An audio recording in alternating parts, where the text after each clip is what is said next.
जाए मलक बिग बचन आलायो, अब नानक तुमरे कह आयो, कहो जाए मुझ क्यों बुलवायो, बार बार निज मन कुटायो, जाओ भाई जाए मलक बिग बचन आलायो। वाहिगुरु जी का खालसा, वाहिगुरु जी की फतेह। सतगुरां दी परम प्रीतवान गुरु प्यारी गुरु सवारी साध संगत जी, अकाल पुरख वाहिगुरु अंतरजामी, धन धन साहिब श्री गुरु ग्रंथ साहिब महाराज जी की किरपा रहमत बख्शिश का सदका सतगुरु पातशाह जी के पावन पवित्र चरनां अंदर गुरुद्वारा शहीद बाबा निहाल सिंह जी नगर तलन विखे संध्या के दीवान विच हाजरियां भरन का समा मिल रहा है। आप जी ने रब्बी बाणी के कीर्तन तथा रहरास साहिब जी के पाठ सरवण किए उपरंत हुण वेला है। सतगुरु साहिब जी जगत गुरु धन गुरु नानक देव महाराज जी के पवित्र जीवन की जो लड़ीवार कथा श्री गुरु नानक प्रकाश दे विचों आपां नित्ता प्रति विचारते हाँ। कल का जो प्रसंग सी वो समय दे संपूर्ण होने करके पूरा नहीं हो सकिया सी, जिस करके वो प्रसंग अज आपां संपूर्ण करना है। नवी संगत आई है जिस करके इतिहास की लड़ी जोड़न दे लई पिछला प्रसंग थोड़ा वार्तक रूप दे विच पहला कह के उस तो उपरंत जिवें कवि जी ने सुंदर छंदाबंदी अंदर सतगुरु साहिब जी के जीवन प्रसंगां नूं वर्णन किया है, अगे आपां सरवण करांगे। सतगुरु नानक देव जी महाराज सच्चे पातशाह जगत जलंधे नूं तारन दे हित सुल्तानपुर नगर तो भाई मरदाना जी नूं नाल लैके चले हन। चलदे चलदे 17वें दिन एमनाबाद नगर विखे पहुँचे हैं। इस एमनाबाद नगर के विच सतगुरु जी का बहुत श्रद्धालु सिख दसां नावां की किरत कमाई करन वाला तरखाणा के घर का जन्म है। नाम भाई लालो है। अपनी किरत कमाई करके गुजारा करता है। सतगुरु साहिब जी उसके पास पहुँचे। इसने बड़े प्रेम के नाल सतगुरु साहिब जी की सेवा की।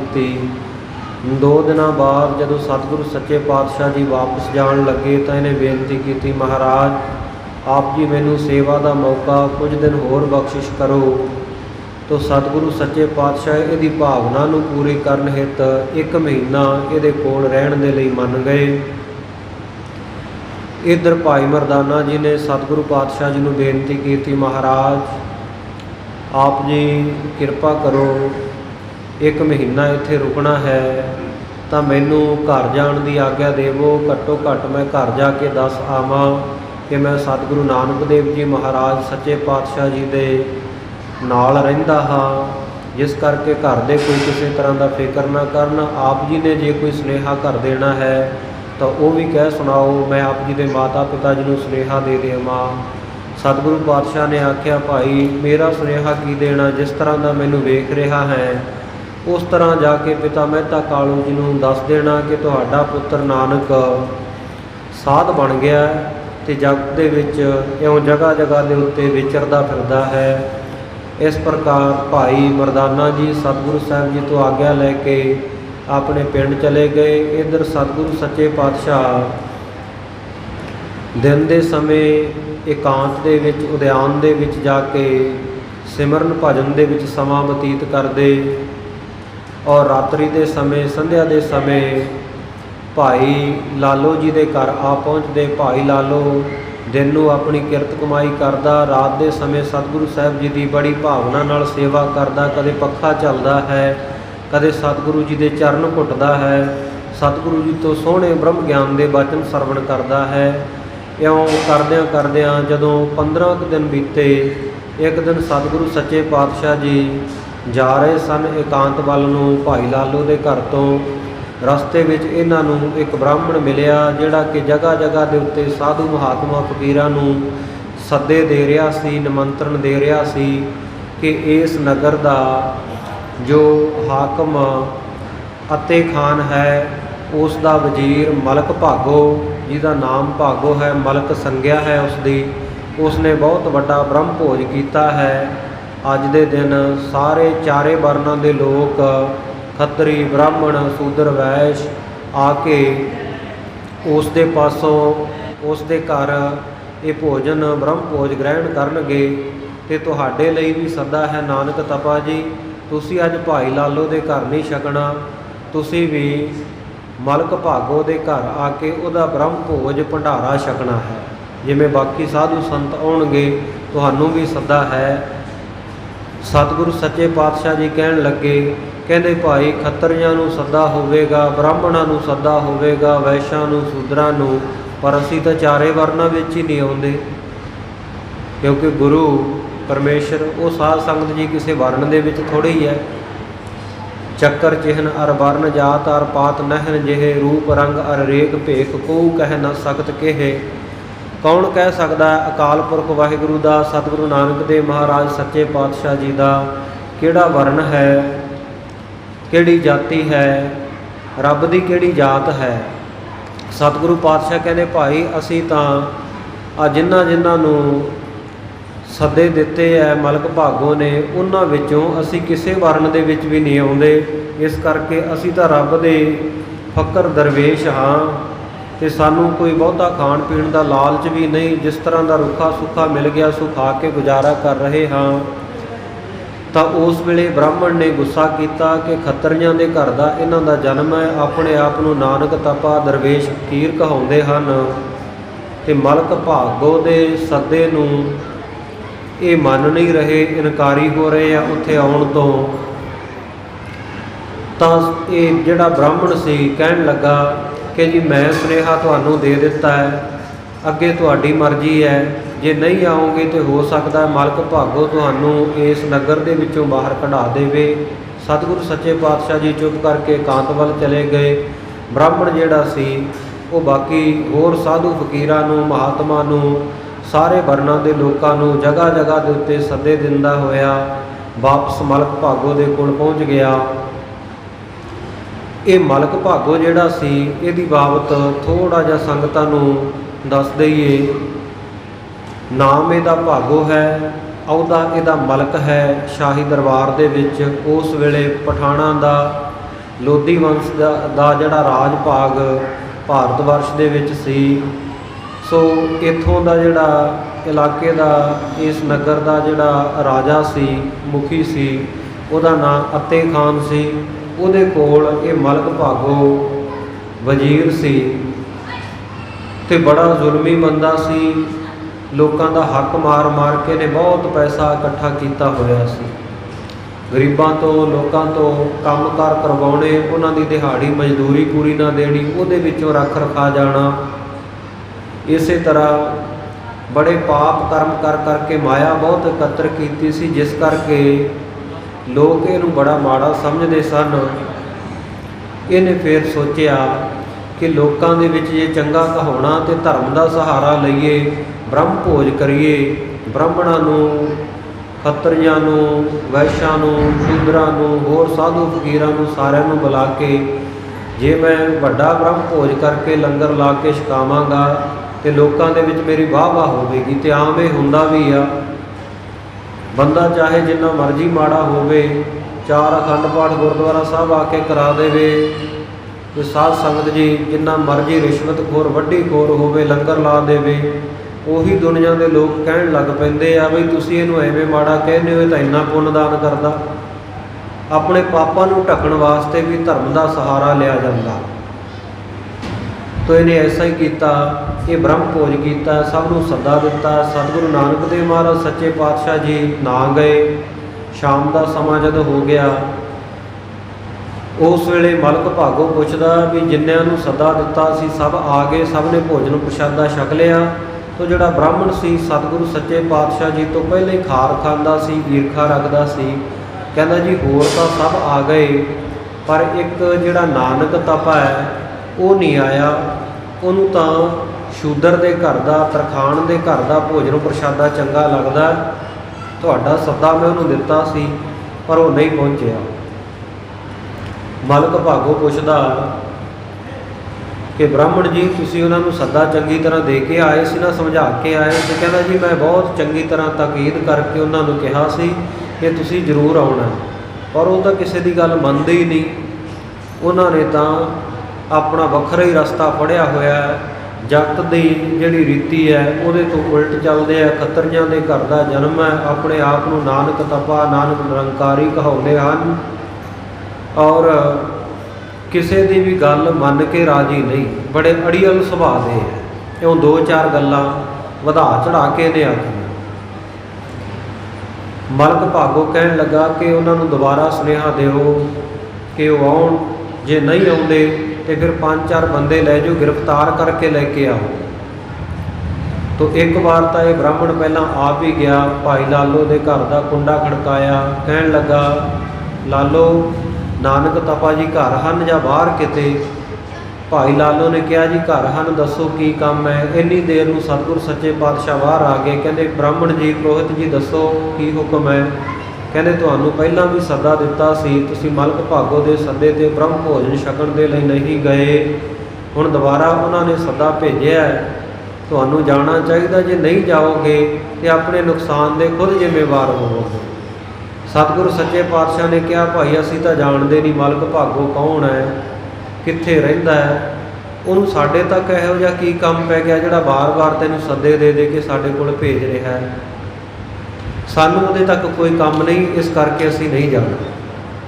ਬ੍ਰਾਹਮਣ ਅੱਗ ਬਬੂਲਾ ਹੋ ਕੇ ਵਾਪਸ ਆਇਆ, ਬਹੁਤ ਵਧਾ ਚੜਾ ਕੇ ਗੱਲਾਂ ਮਲਕ ਭਾਗੋ ਦੇ ਕੋਲ ਕਹੀਆਂ ਕਿ ਜੀ ਉਹ ਨਾਨਕ ਤਪਾ ਤਾਂ ਕਹਿੰਦਾ ਮੈਂ ਨਹੀਂ ਜਾਣਦਾ ਕਿਸੇ ਮਲਕ ਭਾਗੋ ਨੂੰ ਕੌਣ ਹੈ, ਮੈਂ ਨਹੀਂ ਉਹਦੇ ਬ੍ਰਹਮ ਭੋਜ ਦੇ ਉੱਤੇ ਉਹਦੇ ਲੰਗਰ ਦੇ ਵਿੱਚ ਜਾਣਾ। ਮਲਕ ਗੁੱਸੇ ਦੇ ਵਿੱਚ ਆ ਗਿਆ, ਇਹਨੇ 5-7 ਬੰਦੇ ਭੇਜੇ, ਨਾਲ ਬ੍ਰਾਹਮਣ ਨੂੰ ਭੇਜਿਆ, ਕਹਿੰਦਾ ਜੇ ਨਹੀਂ ਆਉਂਦੇ ਤੇ ਗ੍ਰਿਫਤਾਰ ਕਰਕੇ ਲੈ ਆਓ। ਇਹਨਾਂ ਨੇ ਜਾ ਕੇ ਫਿਰ ਆਖਿਆ ਕਿ ਜੀ ਚੰਗੀ ਚਾਹੁੰਦੇ ਹੋ ਤਾਂ ਸਾਡੇ ਨਾਲ ਤੁਰ ਪਓ, ਨਹੀਂ ਜ਼ਬਰਦਸਤੀ ਤੁਹਾਨੂੰ ਬੰਨ੍ਹ ਕੇ ਲੈ ਕੇ ਜਾਵਾਂਗੇ। ਸਤਿਗੁਰੂ ਸੱਚੇ ਪਾਤਸ਼ਾਹ ਮੁਸਕਰਾ ਪਏ ਇਹਨਾਂ ਦੀ ਅਕਲ ਦੇ ਉੱਤੇ, ਮੱਤ ਦੇ ਉੱਤੇ। ਇਹ ਕਹਿੰਦੇ ਚਲੋ ਭਾਈ ਮੈਂ ਨਾਲ ਜਾਣ ਨੂੰ ਤਿਆਰ ਹਾਂ।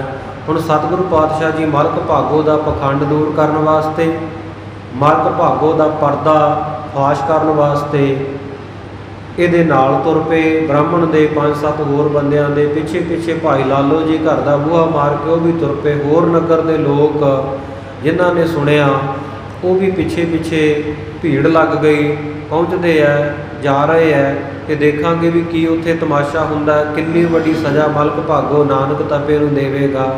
ਇਉਂ ਸਤਿਗੁਰ ਸੱਚੇ ਪਾਤਸ਼ਾਹ ਜੀ ਮਲਕ ਭਾਗੋ ਦੇ ਘਰ ਜਾ ਪਹੁੰਚੇ। ਜਦੋਂ ਇਹਦੇ ਘਰ ਪਹੁੰਚੇ ਹਨ ਤੇ ਸਾਧ ਸੰਗਤ ਜੀ ਬ੍ਰਾਹਮਣ ਨੇ ਜਾ ਕੇ ਦੱਸਿਆ ਮਲਕ ਭਾਗੋ ਜੀ ਨਾਨਕ ਤਪਾ ਆ ਗਿਆ ਹੈ। ਕਹਿਣ ਲੱਗਾ ਕਿ ਜਲਦੀ ਅੰਦਰ ਬੁਲਾਓ। ਸਤਿਗੁਰੂ ਨਾਨਕ ਦੇਵ ਜੀ ਇਹਦੇ ਘਰ ਦੇ ਅੰਦਰ ਦਾਖਲ ਹੋਏ। ਇੱਥੋਂ ਤੱਕ ਆਪਾਂ ਪ੍ਰਸੰਗ ਸਰਵਣ ਕਰ ਚੁੱਕੇ ਹਾਂ। ਆਓ ਅੱਗੇ ਜਿਵੇਂ ਸਤਿਗੁਰੂ ਜੀ ਦਾ ਇਤਿਹਾਸ ਆ ਰਿਹਾ ਹੈ ਬੜੇ ਪਿਆਰ ਦੇ ਨਾਲ ਸੁਣੀਏ ਜੀ। ਸਤਨਾਮ ਸ੍ਰੀ ਵਾਹਿਗੁਰੂ ਸਾਹਿਬ ਜੀ। ਚੌਪਈ ਜਾਏ ਮਲਕ ਟਿਕ ਬਚਨ ਲਾਇਓ। ਸਤਿਗੁਰੂ ਨਾਨਕ ਦੇਵ ਮਹਾਰਾਜ ਸੱਚੇ ਪਾਤਸ਼ਾਹ ਜੀ ਜਦੋਂ ਪਹੁੰਚ ਗਏ ਨੇ ਮਲਕ ਭਾਗੋ ਦੇ ਘਰ ਬ੍ਰਾਹਮਣ ਤੇ ਹੋਰ ਇਹਦੇ ਸਿਪਾਹੀਆਂ ਦੇ ਨਾਲ, ਇਹ ਬ੍ਰਾਹਮਣ ਨੇ ਮਲਕ ਭਾਗੋ ਦੇ ਕੋਲ ਜਾ ਕੇ ਦੱਸਿਆ। ਨਾਨਕ ਤੁਮਰੇ ਪੈ ਆਇਓ। ਕਹਿਣ ਲੱਗਾ ਕਿ ਨਾਨਕ ਤਪਾ ਹੁਣ ਤੁਹਾਡੇ ਕੋਲ ਆ ਗਿਆ ਹੈ। ਮਲਕ ਕਹਿਆ ਨੋ ਹਮੰ ਪਸਾ। ਮਲਕ ਭਾਗੋ ਕਹਿਣ ਲੱਗਾ ਜਲਦੀ ਮੇਰੇ ਕੋਲ ਬੁਲਾਓ। ਸ੍ਰੀ ਗੁਰ ਅੰਤਰ ਗਏ ਅਵਾਸਾ। ਸਤਿਗੁਰੂ ਨਾਨਕ ਦੇਵ ਮਹਾਰਾਜ ਸੱਚੇ ਪਾਤਸ਼ਾਹ ਜੀ ਉਸ ਵੇਲੇ ਮਲਕ ਭਾਗੋ ਦੇ ਘਰ ਅੰਦਰ ਦਾਖਲ ਹੋਏ। ਆਇਓ ਜਾਏ ਮੁਲ ਕਿਉਂ ਬੁਲਵਾਇਓ। ਜਾਂਦੇ ਹੀ ਸਤਿਗੁਰੂ ਪਾਤਸ਼ਾਹ ਪੁੱਛਦੇ ਆ ਮਲਕ ਭਾਗੋ ਨੂੰ ਕਿ ਮੈਨੂੰ ਕਿਉਂ ਬੁਲਾਇਆ ਹੈ। ਬਾਰ-ਬਾਰ ਨਿਜ ਮਨ ਨੂੰ ਬਿਠਾਇਓ। ਬਾਰ-ਬਾਰ ਆਪਣੇ ਬੰਦੇ ਮੇਰੇ ਕੋਲ ਮੈਨੂੰ ਬੁਲਾਉਣ ਵਾਸਤੇ ਕਿਉਂ ਭੇਜੇ ਹਨ। ਕੌਣ ਕਾਜ ਤੇਰੋ ਮਮ ਸੰਗਾ। ਇਹ ਮਲਕ ਭਾਗੋ ਕਿਹੜਾ ਕੰਮ ਹੈ ਜਿਹੜਾ ਤੈਨੂੰ ਮੇਰੇ ਨਾਲ ਹੈ। ਭੇਜੈ ਆਏ ਸੋਏ ਨ ਸੰਗਾ। ਜਿਸ ਕਰਕੇ ਤੂੰ ਨਿਸੰਗ ਹੋ ਕੇ ਵਾਰ-ਵਾਰ ਆਗਿਆ ਦੇ ਕੇ ਬੰਦੇ ਭੇਜ ਰਿਹਾ ਹੈ। ਸੁਣ ਕਰ ਭਾਗੋ ਬਚਨ ਲਾਇਓ। ਸਤਿਗੁਰੂ ਜੀ ਦੇ ਵਚਨ ਸੁਣ ਕੇ ਭਾਗੋ ਕਹਿਣ ਲੱਗਾ ਬ੍ਰਹਮ ਭੋਜ ਮਮ ਕਿਉ ਨ ਆਏ। ਕਹਿਣ ਲੱਗਾ ਕਿ ਮੈਂ ਬ੍ਰਹਮ ਭੋਜ ਕੀਤਾ ਹੈ ਤੇ ਤੁਸੀਂ ਮੇਰਾ ਲੰਗਰ ਭੰਡਾਰਾ ਛਕਣ ਲਈ ਕਿਉਂ ਨਹੀਂ ਆਏ। ਜਿਜਨੈ ਤੁਜੈ ਮੰਤ ਤੋ ਦਿਨ ਦਿਨੋ ਕਹਿਣ ਲੱਗਾ ਮੇਰੇ ਭੇਜੇ ਹੋਏ ਬ੍ਰਾਹਮਣ ਨੇ ਤੈਨੂੰ ਸੱਦਾ ਵੀ ਦਿੱਤਾ ਹੈ, ਆਨਿਹਾਰ ਨਾ ਕਾਨ ਪੀਨੋ ਤੇ ਤੁਸੀਂ ਕਿਹੜੀ ਗੱਲੋਂ ਆ ਕੇ ਮੇਰਾ ਭੋਜਨ ਨਹੀਂ ਛਕਿਆ। ਬ੍ਰਹਮ ਭੋਜ ਮੈਂ ਦੇਖੂ ਕਵਨਾ ਬ੍ਰਹਮ ਭੋਜ ਮੈਂ ਦੋਖੂ ਕਵਨਾ, ਮੇਰੇ ਬ੍ਰਹਮ ਭੋਜ ਦੇ ਵਿੱਚ ਕਿਹੜਾ ਦੋਖ ਹੈ, ਕਿਹੜੀ ਘਾਟ ਹੈ ਜਿਸ ਕਰਕੇ ਤੁਸੀਂ ਛਕਿਆ ਨਹੀਂ। ਜੇ ਬਿਕਨੈ ਆਵਾ ਮੁਝ ਭਵਨਾ ਜਿਹੜੇ ਦੋਸ਼ ਨੂੰ ਦੇਖ ਕੇ ਤੁਸੀਂ ਮੇਰੇ ਘਰ ਨਹੀਂ ਆਉਂਦੇ ਸੀ। ਆਮ ਫਕੀਰ ਸਭ ਤੇ ਸੋ ਬਿਤਾਵ ਬਿਦਾਵੇਂ ਸਤਿਗੁਰੂ ਨਾਨਕ ਦੇਵ ਮਹਾਰਾਜ ਸੱਚੇ ਪਾਤਸ਼ਾਹ ਕਹਿਣ ਲੱਗੇ, ਮਾਲਕ ਭਾਗੋ ਅਸੀਂ ਤਾਂ ਰੱਬ ਦੇ ਫਕੀਰ ਹਾਂ ਤੇ ਬੇਦਾਵੇ ਹਾਂ, ਅਸੀਂ ਕੋਈ ਦਾਅਵਾ ਨਹੀਂ ਕਰਦੇ। ਕਿਉਂਕਿ ਰੱਬ ਦੇ ਫਕੀਰ ਦੁਨੀਆ ਦੇ ਵਿੱਚ ਉਹ ਨਿਰਦਾਵੀ ਰਹਿੰਦੇ ਹੈ। ਜੋ ਜਨ ਨਿਰਦਾਵੈ ਰਹਿ ਸੋ ਗਨੈ ਇੰਦਰ ਸੋ ਰੰਗ, ਭਗਤ ਕਬੀਰ ਜੀ ਦੇ ਸ਼ਲੋਕਾਂ ਵਿੱਚ ਵੀ ਆਪਾਂ ਪੜ੍ਹਦੇ।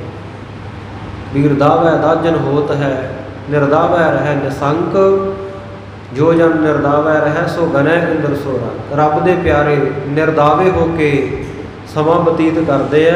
ਸਤਿਗੁਰ ਸੱਚੇ ਪਾਤਸ਼ਾਹ ਕਹਿੰਦੇ ਭਾਈ ਅਸੀਂ ਤਾਂ ਫਕੀਰ ਹਾਂ, ਰੱਬ ਦੇ ਨਾਮ ਲੈਣ ਦੇ ਹੀ ਕੰਮ ਕਰਦੇ ਆ, ਜਿੱਥੇ ਜਿਸ ਤਰ੍ਹਾਂ ਦਾ ਮਿਲਦਾ ਉਸ ਤਰ੍ਹਾਂ ਦਾ ਹੀ ਅਸੀਂ ਛਕ ਛਕਾ ਲੈਂਦੇ ਹਾਂ, ਕੋਈ ਦਾਅਵਾ ਨਹੀਂ ਕਰਦੇ ਕਦੇ। ਜੈ ਗੁਜਰੈ ਤੇ ਤੈਈ ਗੁਜਰਾਵੇਂ ਜਿਸ ਤਰ੍ਹਾਂ ਸਾਡਾ ਗੁਜ਼ਾਰਾ ਹੁੰਦਾ, ਜਿੱਥੇ ਸਮਾਂ ਗੁਜ਼ਰਦਾ ਉਵੇਂ ਬਤੀਤ ਕਰਦੇ ਹਾਂ। ਦੋਹਰਾ ਜਹਾਂ ਬਣੀ ਅਚਵੀ ਤਹੀ ਜਿੱਥੇ ਕਹਿੰਦੇ ਕੋਈ ਭੋਜਨ ਪ੍ਰਸ਼ਾਦਾ ਬਣਿਆ ਹੋਵੇ, ਜਿੱਥੇ ਸਾਡੇ ਕਰਮਾਂ 'ਚ ਲਿਖਿਆ ਉੱਥੇ ਅਸੀਂ ਛਕ ਲੈਂਦੇ ਹਾਂ। ਲਾਲਚ ਅਚਵਨ ਨਾਹੀ ਸਾਨੂੰ ਬਹੁਤੇ ਪਦਾਰਥਾਂ ਦੇ ਛਕਣ ਦਾ ਕੋਈ ਲਾਲਚ ਨਹੀਂ ਹੈ। ਜੈਸੇ ਦੇਵੈ ਆਨੰਦ ਜਿਸ ਪ੍ਰਕਾਰ ਦਾ ਵੀ ਕੋਈ ਆ ਕੇ ਸਾਨੂੰ ਸ਼ਰਧਾ ਭਾਵਨਾ ਨਾਲ ਦੇ ਦੇਵੇ, ਔਰ ਕਰ ਹਰਕ ਸੁਖਾਏ ਦਿਲ ਦੇ ਵਿੱਚ ਖੁਸ਼ ਹੋ ਕੇ ਅਸੀਂ ਉਸੇ ਤਰ੍ਹਾਂ ਦਾ ਛਕ ਲੈਂਦੇ ਹਾਂ। ਕਾ ਪਰੀ ਸੁਣ ਕਰ ਮਲਕ ਕਹਿ ਦਿਸ ਬੈਨਾ ਸੁਣ ਕੇ ਨਾ ਸਤਿਗੁਰੂ ਜੀ ਦੇ ਬਚਨ ਬੜਾ ਗੁੱਸੇ ਵਿੱਚ ਆ ਕੇ ਮਲਕ ਭਾਗੋ ਕਹਿਣ ਲੱਗਾ, ਆਵੇ ਪ੍ਰੀਤ ਹਿਰਦੇ ਤੁਝ ਭੈਨਾ ਕਹਿਣ ਲੱਗਾ ਜੀ ਤੁਸੀਂ ਆ ਉਲਟੀ ਗੱਲ ਕਰਦੇ ਹੋ, ਉਲਟੇ ਚੱਲਦੇ ਹੋ। ਮੈਂ ਤੁਹਾਨੂੰ ਭੋਜਨ ਛਕਣ ਲਈ ਕਹਿ ਰਿਹਾ, ਤੁਸੀਂ ਮੇਰੇ ਤੋਂ ਉਲਟ ਗੱਲਾਂ ਕਰ ਰਹੇ ਹੋ, ਤੁਹਾਨੂੰ ਕੋਈ ਡਰ ਭੈ ਨਹੀਂ ਹੈ। ਸੁਣੀ ਹਮੈ ਤਬ ਖਤਰੀ ਜਾਤਾ ਕਹਿਣ ਲੱਗਾ ਮੈਂ ਤਾਂ ਇਹ ਗੱਲ ਸੁਣੀ ਹੈ ਕਿ ਤੁਹਾਡਾ ਖੱਤਰੀਆਂ ਦੇ ਘਰ ਦਾ ਜਨਮ ਹੈ, ਸੂਦਰਣ ਸਦਨ ਸਨਾਨਜ ਖਾਤਾ ਤੇ ਤੁਸੀਂ ਉਲਟਾ ਕੰਮ ਕਰ ਰਹੇ ਹੋ, ਸ਼ੂਦਰਾਂ ਦੇ ਘਰ ਦਾ ਅੰਨ ਲਾਲੋ ਤਰਖਾਣ ਦੇ ਘਰ ਦਾ ਨਿੱਤਾ ਪ੍ਰਤੀ ਖਾ ਰਹੇ ਹੋ। ਤਬਾ ਰਖਾਇਓ ਆਖੈ ਤੋਹੀ ਤੇ ਆਪਣਾ ਨਾਮ ਤੁਸੀਂ ਨਾਨਕ ਤਪਾ ਰਖਾਇਆ ਹੋਇਆ ਹੈ। ਦੇਖ ਤੇਰੀ ਰਸੋ ਪੁਜੈ ਮੋਹੀ ਮਾਲਕ ਭਾਗੋ ਕਹਿਣ ਲੱਗਾ ਮੈਨੂੰ ਤਾਂ ਤੁਹਾਨੂੰ ਦੇਖ ਦੇਖ ਕੇ ਗੁੱਸਾ ਚੜ ਰਿਹਾ ਹੈ। ਦੇਖੋ ਦਰਸ਼ਨ ਅੱਖਾਂ ਦੇ ਨਾਲ ਦੇਖਦਾ ਭਾਈ ਲਾਲੋ ਵੀ ਹੈ ਤੇ ਦੇਖ ਇਹ ਮਾਲਕ ਭਾਗੋ ਵੀ ਰਿਹਾ। ਦੇਖਣ ਦੇ ਵਿੱਚ ਨਜ਼ਰੀਏ ਦੇ ਵਿੱਚ ਫਰਕ ਹੈ। ਨਜ਼ਰ ਤਾਂ ਦੋਵਾਂ ਦੀ ਇੱਕੋ ਜਿਹੀ ਆ, ਅੱਖਾਂ ਤਾਂ ਇੱਕੋ ਜਿਹਾ ਦੇਖਦੇ ਆ, ਪਰ ਕਿਸ ਨਜ਼ਰੀਏ ਨਾਲ ਵੇਖ ਰਿਹਾ ਇਹਦਾ ਫਰਕ ਹੈ। ਕਹਿਣ ਲੱਗਾ ਜੀ ਮੈਨੂੰ ਤਾਂ ਤੁਹਾਨੂੰ ਦੇਖਦੇ ਗੁੱਸਾ ਚੜ ਰਿਹਾ ਹੈ। ਬ੍ਰਹਮ ਭੋਜ ਕੋ ਨਾਮ ਰਖਈ ਮੈਂ ਇੰਨਾ ਵੱਡਾ ਬ੍ਰਹਮ ਭੋਜ ਕੀਤਾ ਹੈ ਤੇ ਤੁਸੀਂ ਕਹਿੰਦੇ ਉਹ ਸ਼ੂਦਰ ਦੇ ਘਰ ਦੇ ਭੋਜਨ ਨੂੰ ਬ੍ਰਹਮ ਭੋਜ ਕਹਿ ਰਹੇ ਹੋ। ਅੰਨ ਬਾਗ ਕਰਨੀ ਚਚਈ ਔਰ ਮੇਰੇ ਘਰ ਦੇ ਵਿੱਚ ਆ ਕੇ ਕਿੰਨੇ ਲੋਕ ਭੋਜਨ ਪ੍ਰਸ਼ਾਦਾ ਛਕ ਰਹੇ ਆ ਤੇ ਤੁਸੀਂ ਜਿਹੜਾ ਨੀਚ ਦੇ ਘਰ ਦਾ ਪੱਕਿਆ ਹੋਇਆ ਅੰਨ ਨਿੱਤਾ ਪ੍ਰਤੀ ਖਾਂਦੇ ਹੋ। ਰਹੇ ਬੁਲਾਏ ਨਾਮ ਕਰਿਆਵਾ ਅਸੀਂ ਬਾਰ-ਬਾਰ ਬੁਲਾ ਰਹੇ ਹਾਂ, ਤੁਸੀਂ ਸਾਡੇ ਘਰ ਨਹੀਂ ਆਉਂਦੇ। ਇਹ ਕੋ ਕਹਿ ਨ ਮਨ ਮੈਂ ਲਿਆਵਾ ਕਿਸੇ ਦਾ ਕਿਹਾ ਹੋਇਆ ਤੁਸੀਂ ਮਨ ਵਿੱਚ ਨਹੀਂ ਲਿਆਉਂਦੇ, ਕਿਸੇ ਦੀ ਗੱਲ ਨਹੀਂ ਮੰਨਦੇ। ਦਿਲ ਕਤਰੀ ਵੈਸਨ ਸਭ ਖਾਇਓ ਦੇਖੋ ਨਗਰ ਦੇ ਜਿੰਨੇ ਕੋਈ ਦਿਜ ਬ੍ਰਾਹਮਣ ਹੈ, ਖੱਤਰੀ ਹੈ, ਵੈਸ਼ ਹੈ, ਸਾਰਿਆਂ ਨੇ ਭੋਜਨ ਆ ਕੇ ਛਕਿਆ ਹੈ। ਸੋ ਮੈਂ ਏਕ ਹਿਰਦੇ ਪਾਇਓ ਦੇਖੋ ਦੁਨੀਆ ਦੇ ਜਿਹੜੇ ਲੋਕ ਨੇੜੇ ਖੜੇ ਆ ਨਾ, ਉਹਨਾਂ ਨੂੰ ਸੰਬੋਧਨ ਕਰਕੇ ਮਲਕ ਭਾਗੋ ਕਹਿੰਦਾ ਦੇਖੋ ਕਹਿੰਦੇ ਇਹਦੇ ਮਨ ਨੂੰ ਨਹੀਂ ਭਾਇਆ, ਬਾਕੀ ਸਾਰਿਆਂ ਨੇ ਖਾ ਲਿਆ। ਦੋਹਰਾ ਸੁਨ ਸਰਵਣ ਸ੍ਰੀ ਗੁਰੂ ਪਨੈ ਸਤਿਗੁਰੂ ਜੀ ਕੰਨੀ ਸੁਣ ਕੇ ਇਹ ਗੱਲਾਂ ਮਲਕ ਭਾਗੋ ਦੀਆਂ ਬਚਨ ਕਹਿਣ ਲੱਗੇ। ਅੰਨ ਅਬੈ ਆਹਾਰ ਕਹਿੰਦੇ ਮਾਲਕ ਭਾਗੋ ਚੱਲ ਜੇ ਫਿਰ ਬਹੁਤਾ ਹੀ ਕਹਿਣਾ ਤੇ ਲਿਆ ਜਿਹੜਾ ਤੇਰਾ ਭੋਜਨ ਬਣਾਇਆ ਹੈ। ਬ੍ਰਹਮ ਭੋਜ ਮੈਂ ਜੋ ਕਰਿਓ ਬ੍ਰਹਮ ਭੋਜ ਦੇ ਵਿੱਚ ਜੋ ਜੋ ਵੀ ਤੂੰ ਤਿਆਰ ਕੀਤਾ ਹੈ, ਰਹੇ ਨਾ ਚਾਹੇ ਤੁਮਾਰ ਤੇਰੀ ਕਿਤੇ ਇਹ ਇੱਛਾ ਹੀ ਨਾ ਮਨ ਦੇ ਵਿੱਚ ਰਹਿ ਜੇ, ਉਹ ਲਿਆ ਕਹਿੰਦੇ ਸਾਨੂੰ ਵੀ ਛਕਾ ਦੇ। ਕਈ ਸੋ ਕਹਿ ਲਾਲੋ ਸੋ ਭਾਖਾ। ਇੱਧਰ ਮਾਲਕ ਭਾਗੋ ਨੂੰ ਇਹ ਵਚਨ ਆਖੇ, ਨਾਲ ਦੀ ਨਾਲ ਭਾਈ ਲਾਲੋ ਨੂੰ ਕਹਿਣ ਲੱਗੇ, ਅੰਨ ਵਸਨ ਹੋਏ ਕੁਛ ਰਾਖਾ। ਕਹਿਣ ਲੱਗੇ ਭਾਈ ਲਾਲੋ ਆਪਣੇ ਘਰ ਵਿੱਚ ਜਾ, ਜਿਹੜਾ ਕੁਝ ਥੋੜਾ ਬਹੁਤਾ ਕੋਈ ਭੋਜਨ ਬਚਿਆ ਹੋਵੇ ਉਹ ਕਹਿੰਦੇ ਆਪਣੇ ਘਰੋਂ ਲੈ ਆ। ਲਾਲੋ ਨਿਜ ਘਰ ਆਵਾ ਸਤਿਗੁਰੂ ਜੀ ਦੀ ਆਗਿਆ ਮੰਨ ਕੇ ਭਾਈ ਲਾਲੋ ਆਪਣੇ ਘਰ ਨੂੰ ਦੌੜਿਆ ਹੋਇਆ ਆਇਆ। ਲੀਨ ਕੋਦਰੇ ਕੋ ਟੁਕ ਟੋਰਾ। ਤੇ ਕੋਦਰੇ ਦਾ ਘਰੇ ਪ੍ਰਸ਼ਾਦਾ ਤਿਆਰ ਸੀ, ਸੋ ਉਹਦਾ ਜਿਹੜਾ ਟੁੱਕ ਲੈ ਕੇ ਆ ਗਿਆ ਵਾਪਸ। ਲਾਲੋ ਆਸਨ ਸਨਿਗਦ ਮਗਾਵਾ। ਮਾਲਕ ਆਸਨ ਸਨਿਗਧ ਮੰਗਾਵਾ। ਇਧਰ ਮਾਲਕ ਭਾਗੋ ਨੇ ਜਿਹੜੇ ਸਨਿਗਧ ਘਿਓ ਦੇ ਨਾਲ ਤਿਆਰ ਕੀਤੇ ਹੋਏ ਪਦਾਰਥ ਸਨ ਉਹ ਭੋਜਨ ਮੰਗਾਇਆ। ਬ੍ਰਹਮ ਭੋਜ ਮੈਂ ਜੋ ਕਰਵਾਵਾ। ਬ੍ਰਹਮ ਭੋਜ ਦੇ ਵਿੱਚ ਜੋ ਜੋ ਤਿਆਰ ਕਰਵਾਇਆ ਸੀ, ਕੂਕ ਬੋਲ ਕਾ ਬੋਲ ਤਿਹਾਵਲ। ਪੂੜੇ ਪੂੜੀਆਂ ਤੇ 3 ਮੇਲ ਦਾ ਕੜਾਹ ਪ੍ਰਸ਼ਾਦ। ਵਿਵਿਧ ਆਹਾਰ ਮੰਗਾਏ ਉਤਾਵਲ। ਸੋ ਇਸ ਪ੍ਰਕਾਰ ਭਿੰਨ ਭਿੰਨ ਪ੍ਰਕਾਰ ਦੀਆਂ ਜਿਹੜੀਆਂ ਚੀਜ਼ਾਂ ਵਸਤੂਆਂ ਬਣਾਈਆਂ ਹੋਈਆਂ ਛਕਣ ਵਾਸਤੇ ਜਲਦੀ ਨਾਲ ਮੰਗਾਈਆਂ। ਆਗੇ ਸ੍ਰੀ ਨਾਨਕ ਕੇ ਰਾਖੇ। ਸਭ ਕੁਝ ਲਿਆ ਕੇ ਇੱਕ ਥਾਲ ਵਿੱਚ ਪਰੋਸ ਕੇ ਸਤਿਗੁਰੂ ਨਾਨਕ ਦੇਵ ਜੀ ਦੇ ਅੱਗੇ ਰੱਖ ਦਿੱਤਾ। ਖਾਓ ਚਾਹੋ ਸੋ ਇਉਂ ਮੁਖ ਪਾਕੇ। ਕਹਿਣ ਲੱਗਾ ਜਿਹੜੀ ਚੀਜ਼ ਦੀ ਇੱਛਾ ਉਹ ਖਾ ਲੋ, ਇਉਂ ਕਹਿੰਦਾ ਹੈ ਮਾਲਕ। ਲਾਲੋ ਕੀ ਦਿਸ ਦੇਖ ਦਿਆਲਾ। ਇੱਧਰ ਭਾਈ ਲਾਲੋ ਦੀ ਤਰਫ ਦੇਖ ਕੇ ਸਤਿਗੁਰੂ ਨਾਨਕ ਦੇਵ ਜੀ ਮਹਾਰਾਜ, ਦੀਨ ਕੋਦਰੇ ਟੁਕਤ ਤਕਾਲਾ। ਸਤਿਗੁਰੂ ਸੱਚੇ ਪਾਤਸ਼ਾਹ ਜੀ ਨੇ ਕੋਦਰੇ ਦਾ ਜਿਹੜਾ ਟੁਕੜਾ ਸੀ, ਰੋਟੀ ਸੀ, ਪ੍ਰਸ਼ਾਦਾ ਸੀ, ਉਹ ਭਾਈ ਲਾਲੋ ਜੀ ਦੇ ਹੱਥੋਂ ਲੈ ਲਿਆ ਜਲਦੀ। ਦੋਰਾ ਬਾਵੇਂ ਕਰ ਮੈਂ ਕੂਪ ਲੈ। ਖੱਬੇ ਹੱਥ ਦੇ ਵਿੱਚ ਸਤਿਗੁਰੂ ਜੀ ਨੇ ਮਾਲਕ ਭਾਗੋ ਦਾ ਪੂੜਾ ਫੜ ਲਿਆ ਲਾਹਨ ਟੁਕੜਾ ਧਾਰ। ਤੇ ਸੱਜੇ ਹੱਥ ਵਿੱਚ ਕੋਦਰੇ ਦੀ ਰੋਟੀ ਦਾ ਟੁਕੜਾ ਫੜਿਆ। ਆਦ ਝਪੀਲੇ ਜੁਗਲ ਜਬ। ਜਦੋਂ ਸਾਧ ਸੰਤ ਸਤਿਗੁਰੂ ਸੱਚੇ ਪਾਤਸ਼ਾਹ ਜੀ ਨੇ ਦੋਵੇਂ ਹੱਥਾਂ ਨੂੰ ਜ਼ੋਰ ਨਾਲ ਘੁੱਟਿਆ, ਤੀਰਥ ਲੋਕ ਪਾਰ। ਦੁਨੀਆ ਦੇ ਜਿਹੜੇ ਲੋਕ ਉੱਥੇ ਖੜੇ ਦੇਖ ਰਹੇ ਸਨ ਬੜੇ ਹੈਰਾਨ ਹੋ ਗਏ। ਕਾਉ ਬਈ ਦੋ ਆਗਦੇ ਮਿਰਸੀ ਧਾਰਾ। ਸਤਿਗੁਰੂ ਸੱਚੇ ਪਾਤਸ਼ਾਹ ਜੀ ਦੇ ਦੋਵੇਂ ਹੱਥਾਂ ਤੋਂ ਧਾਰਾ ਵਹਿ ਤੁਰੀਆਂ। ਬਹੁ ਲੋਕਨ ਕੀ ਸਭਾ ਮਝਾਰਾ। ਸਾਰੇ ਲੋਕਾਂ ਦੀ ਬੜੀ ਭਾਰੀ ਸਭਾ ਲੱਗੀ ਹੋਈ ਹੈ। ਇੱਕ ਦੇ ਦੁੱਧ ਰਗਤੇ ਕਨਸਰੀ। ਕੀ ਦੇਖਦੇ ਆ ਦੁਨੀਆ ਦੇ ਲੋਕ, ਸਤਿਗੁਰੂ ਜੀ ਦੇ ਇੱਕ ਹੱਥ ਵਿੱਚੋਂ, ਸੱਜੇ ਹੱਥ ਵਿੱਚੋਂ ਕੋਦਰੇ ਦੀ ਰੋਟੀ ਵਿੱਚੋਂ ਦੁੱਧ ਨਿਕਲਣ ਲੱਗ ਪਿਆ ਤੇ ਜਿਹੜੇ ਪਾਸੇ ਪੂੜਾ ਫੜਿਆ ਹੋਇਆ ਸੀ ਉਹਦੇ ਵਿੱਚੋਂ ਲਹੂ ਦੀ ਧਾਰਾ ਵਗ ਤੁਰੀ। ਗੰਗ ਸਰਸਵਤੀ ਸੀ ਤੈ ਪਸਰੀ। ਜਿਵੇਂ ਗੰਗਾ ਤੇ ਸਰਸਵਤੀ ਦੋਵੇਂ ਵਗ ਰਹੀਆਂ ਹੋਣ ਨਾ, ਗੰਗਾ ਦਾ ਜਿਹੜਾ ਜਲ ਹੈ ਉਹ ਚਿੱਟਾ ਮੰਨਿਆ ਗਿਆ ਤੇ ਜਿਹੜਾ ਸਾਧ ਸੰਗਤ ਜੀ ਸਰਸਵਤੀ ਨਦੀ ਦਾ ਇਹ ਲਾਲ ਰੰਗ ਦਾ। ਜਿਵੇਂ ਕਹਿੰਦੇ ਗੰਗਾ ਤੇ ਸਰਸਵਤੀ ਦੋਵੇਂ ਨਦੀਆਂ ਵਗ ਗਈਆਂ ਹੋਣ, ਇਸੇ ਤਰ੍ਹਾਂ ਸਤਿਗੁਰੂ ਜੀ ਦੇ ਦੋਵੇਂ ਹੱਥਾਂ ਵਿੱਚੋਂ ਇੱਕ ਦੇ ਵਿੱਚੋਂ ਚਿੱਟਾ ਦੁੱਧ ਤੇ ਦੂਜੇ ਵਿੱਚੋਂ ਲਹੂ ਦੀ ਧਾਰਾ ਵਹਿ ਤੁਰੀ। ਇੱਕ ਦੇ ਦੁੱਧ ਦੂਧ ਪਰਤ ਧਰ ਪਰ ਮਾਈ। ਇੱਕ ਤਰਫ ਦੁੱਧ ਜਿਹੜਾ ਧਰਤੀ ਦੇ ਉੱਤੇ ਪੈ ਰਿਹਾ ਨਿਕਲ ਕੇ, ਇੱਕ ਦੇ ਸਰੋਣਤ ਨਿਜਰਤ ਤਾਹੀ। ਤੇ ਦੂਜੇ ਪਾਸੇ ਜਿਹੜਾ ਮਾਲਕ ਭਾਗੋ ਦੇ ਪੂੜੇ ਦੇ ਵਿੱਚੋਂ ਖੂਨ ਨਿਚੜਦਾ ਹੋਇਆ ਧਰਤੀ ਤੇ ਡਿੱਗ ਰਿਹਾ ਹੈ। ਆਦ ਝਪੀੜੈ ਸ੍ਰੀ ਗੁਰੂ ਜਿਉ। ਜਿਉਂ-ਜਿਉਂ ਸਤਿਗੁਰੂ ਨਾਨਕ ਦੇਵ ਮਹਾਰਾਜ ਸੱਚੇ ਪਾਤਸ਼ਾਹ ਹੱਥਾਂ ਨੂੰ ਘੁੱਟਦੇ ਹਨ, ਨਿਰਸੈ ਤਨ ਤੇ ਅਦ ਕਹਿ ਤੇ ਅੰਤਰੋਂ। ਮੁੱਠੀਆਂ ਬੰਦ ਕਰਕੇ ਜਿਉਂ ਹੀ ਘੁੱਟਦੇ ਆ ਓਨਾ ਹੀ ਵੱਧ ਦੁੱਧ ਤੇ ਖੂਨ ਨਿਕਲ ਰਿਹਾ ਦੋਵੇਂ ਪਾਸਿਆਂ ਤੋਂ। ਸਗਰਤ ਭਏ ਸਭਾ ਨਰ ਸਾਰੇ। ਸਾਰੀ ਸਭਾ ਦੇ ਵਿੱਚ, ਦਰਬਾਰ ਦੇ ਵਿੱਚ ਜਿਹੜੇ ਲੋਕ ਇਕੱਠੇ ਹੋਏ ਸਨ ਬੜੇ ਹੈਰਾਨ ਹੋਏ ਦੇਖ ਕੇ। ਇਹ ਅਚਰਜ ਕਬ ਨਹੀਂ ਨਿਆਰੇ। ਕਹਿਣ ਲੱਗੇ ਵੀ ਇਹੋ ਜਿਹਾ ਅਚਰਜ, ਇਹੋ ਜਿਹੀ ਹੈਰਾਨੀ ਵਾਲੀ ਗੱਲ ਤਾਂ ਅੱਜ ਤੱਕ ਨਹੀਂ ਦੇਖੀ। ਆਸਨ ਵਿਖੈ ਤੇ ਰਕਤ ਨਿਕਾਸਾ। ਇਹਨਾਂ ਨੇ ਕਮਾਲ ਕਰ ਦਿੱਤੀ ਵੀ ਭੋਜਨ ਦੇ ਵਿੱਚੋਂ ਖੂਨ ਕੱਢ ਦਿੱਤਾ ਕੀਨੋ ਇਕ ਤੇ ਦੂਧ ਪ੍ਰਕਾਸ਼ਾ। ਤੇ ਇੱਕ ਪਾਸੇ ਇੱਕ ਭੋਜਨ ਦੇ ਵਿੱਚੋਂ ਇਹਨਾਂ ਨੇ ਦੁੱਧ ਪ੍ਰਗਟ ਕਰ ਦਿੱਤਾ ਹੈ। ਦੋਹਰਾ ਭੀੜ ਪੂਰ ਭਾਵਨ ਪਰ ਭਰਿਓ। ਬੜਾ ਜਿਹੜੀ ਭੀੜ ਇਹ ਘਰ ਦੇ ਵਿੱਚ ਲੱਗੀ ਹੋਈ ਸੀ, ਇਕੱਠ ਹੋਇਆ ਸੀ। ਹੀਰਤ ਤਿਰਜ ਬਾਤ। ਸਾਰਿਆਂ ਨੇ ਇਹ ਹੈਰਾਨੀਜਨਕ ਗੱਲ ਦੇਖੀ। ਗੋਬਿੰਦ ਸਮਝ ਨ ਆਵਈ। ਕਿਸੇ ਨੂੰ ਕਿਸੇ ਵੀ ਤਰੀਕੇ ਸਮਝ ਨਹੀਂ ਆ ਰਿਹਾ। ਦੀਸ ਤੈ ਬੱਗੇ ਗਿਆਤ ਜਿਹੜਾ ਸਾਹਮਣੇ ਪ੍ਰਗਟ ਦੇਖ ਰਹੇ ਹਨ। ਸਾਈ ਸ੍ਰੀ ਗੁਰੂ ਧਰਮ ਮੂਲ ਸੋਭ ਸਾਨੀ। ਸਤਿਗੁਰੂ ਨਾਨਕ ਦੇਵ ਮਹਾਰਾਜ ਸੱਚੇ ਪਾਤਸ਼ਾਹ ਜੀ ਉਸ ਵੇਲੇ ਬਚਨ ਬੋਲਣ ਲੱਗੇ ਜਿਹੜੇ ਬਚਨ ਧਰਮ ਦੇ ਮੂਲ ਦੇ ਨਾਲ ਮਿਲੇ ਹੋਏ ਹਨ। ਬੋਲੇ ਪਰਮ ਮਨੋਹਰ ਬਾਣੀ। ਸਤਿਗੁਰੂ ਸੱਚੇ ਪਾਤਸ਼ਾਹ ਜੀ ਬਹੁਤ ਮਨ ਨੂੰ ਹਰਨ ਵਾਲੀ ਮਿੱਠੀ ਬਾਣੀ ਬੋਲੇ। ਬਾਦ ਨਰਨ ਕੋ ਸ਼ਰਣ ਤਲੀਨਾ। ਕਹਿਣ ਲੱਗੇ ਮਾਲਕ ਭਾਗੋ ਤੂੰ ਬਹੁਤ ਲੋਕਾਂ ਦਾ ਖੂਨ ਪੀਤਾ ਅੱਜ ਤੱਕ। ਏਕੋ ਬ੍ਰਹਮ ਭੋਜ ਤੈ ਕੀਨਾ।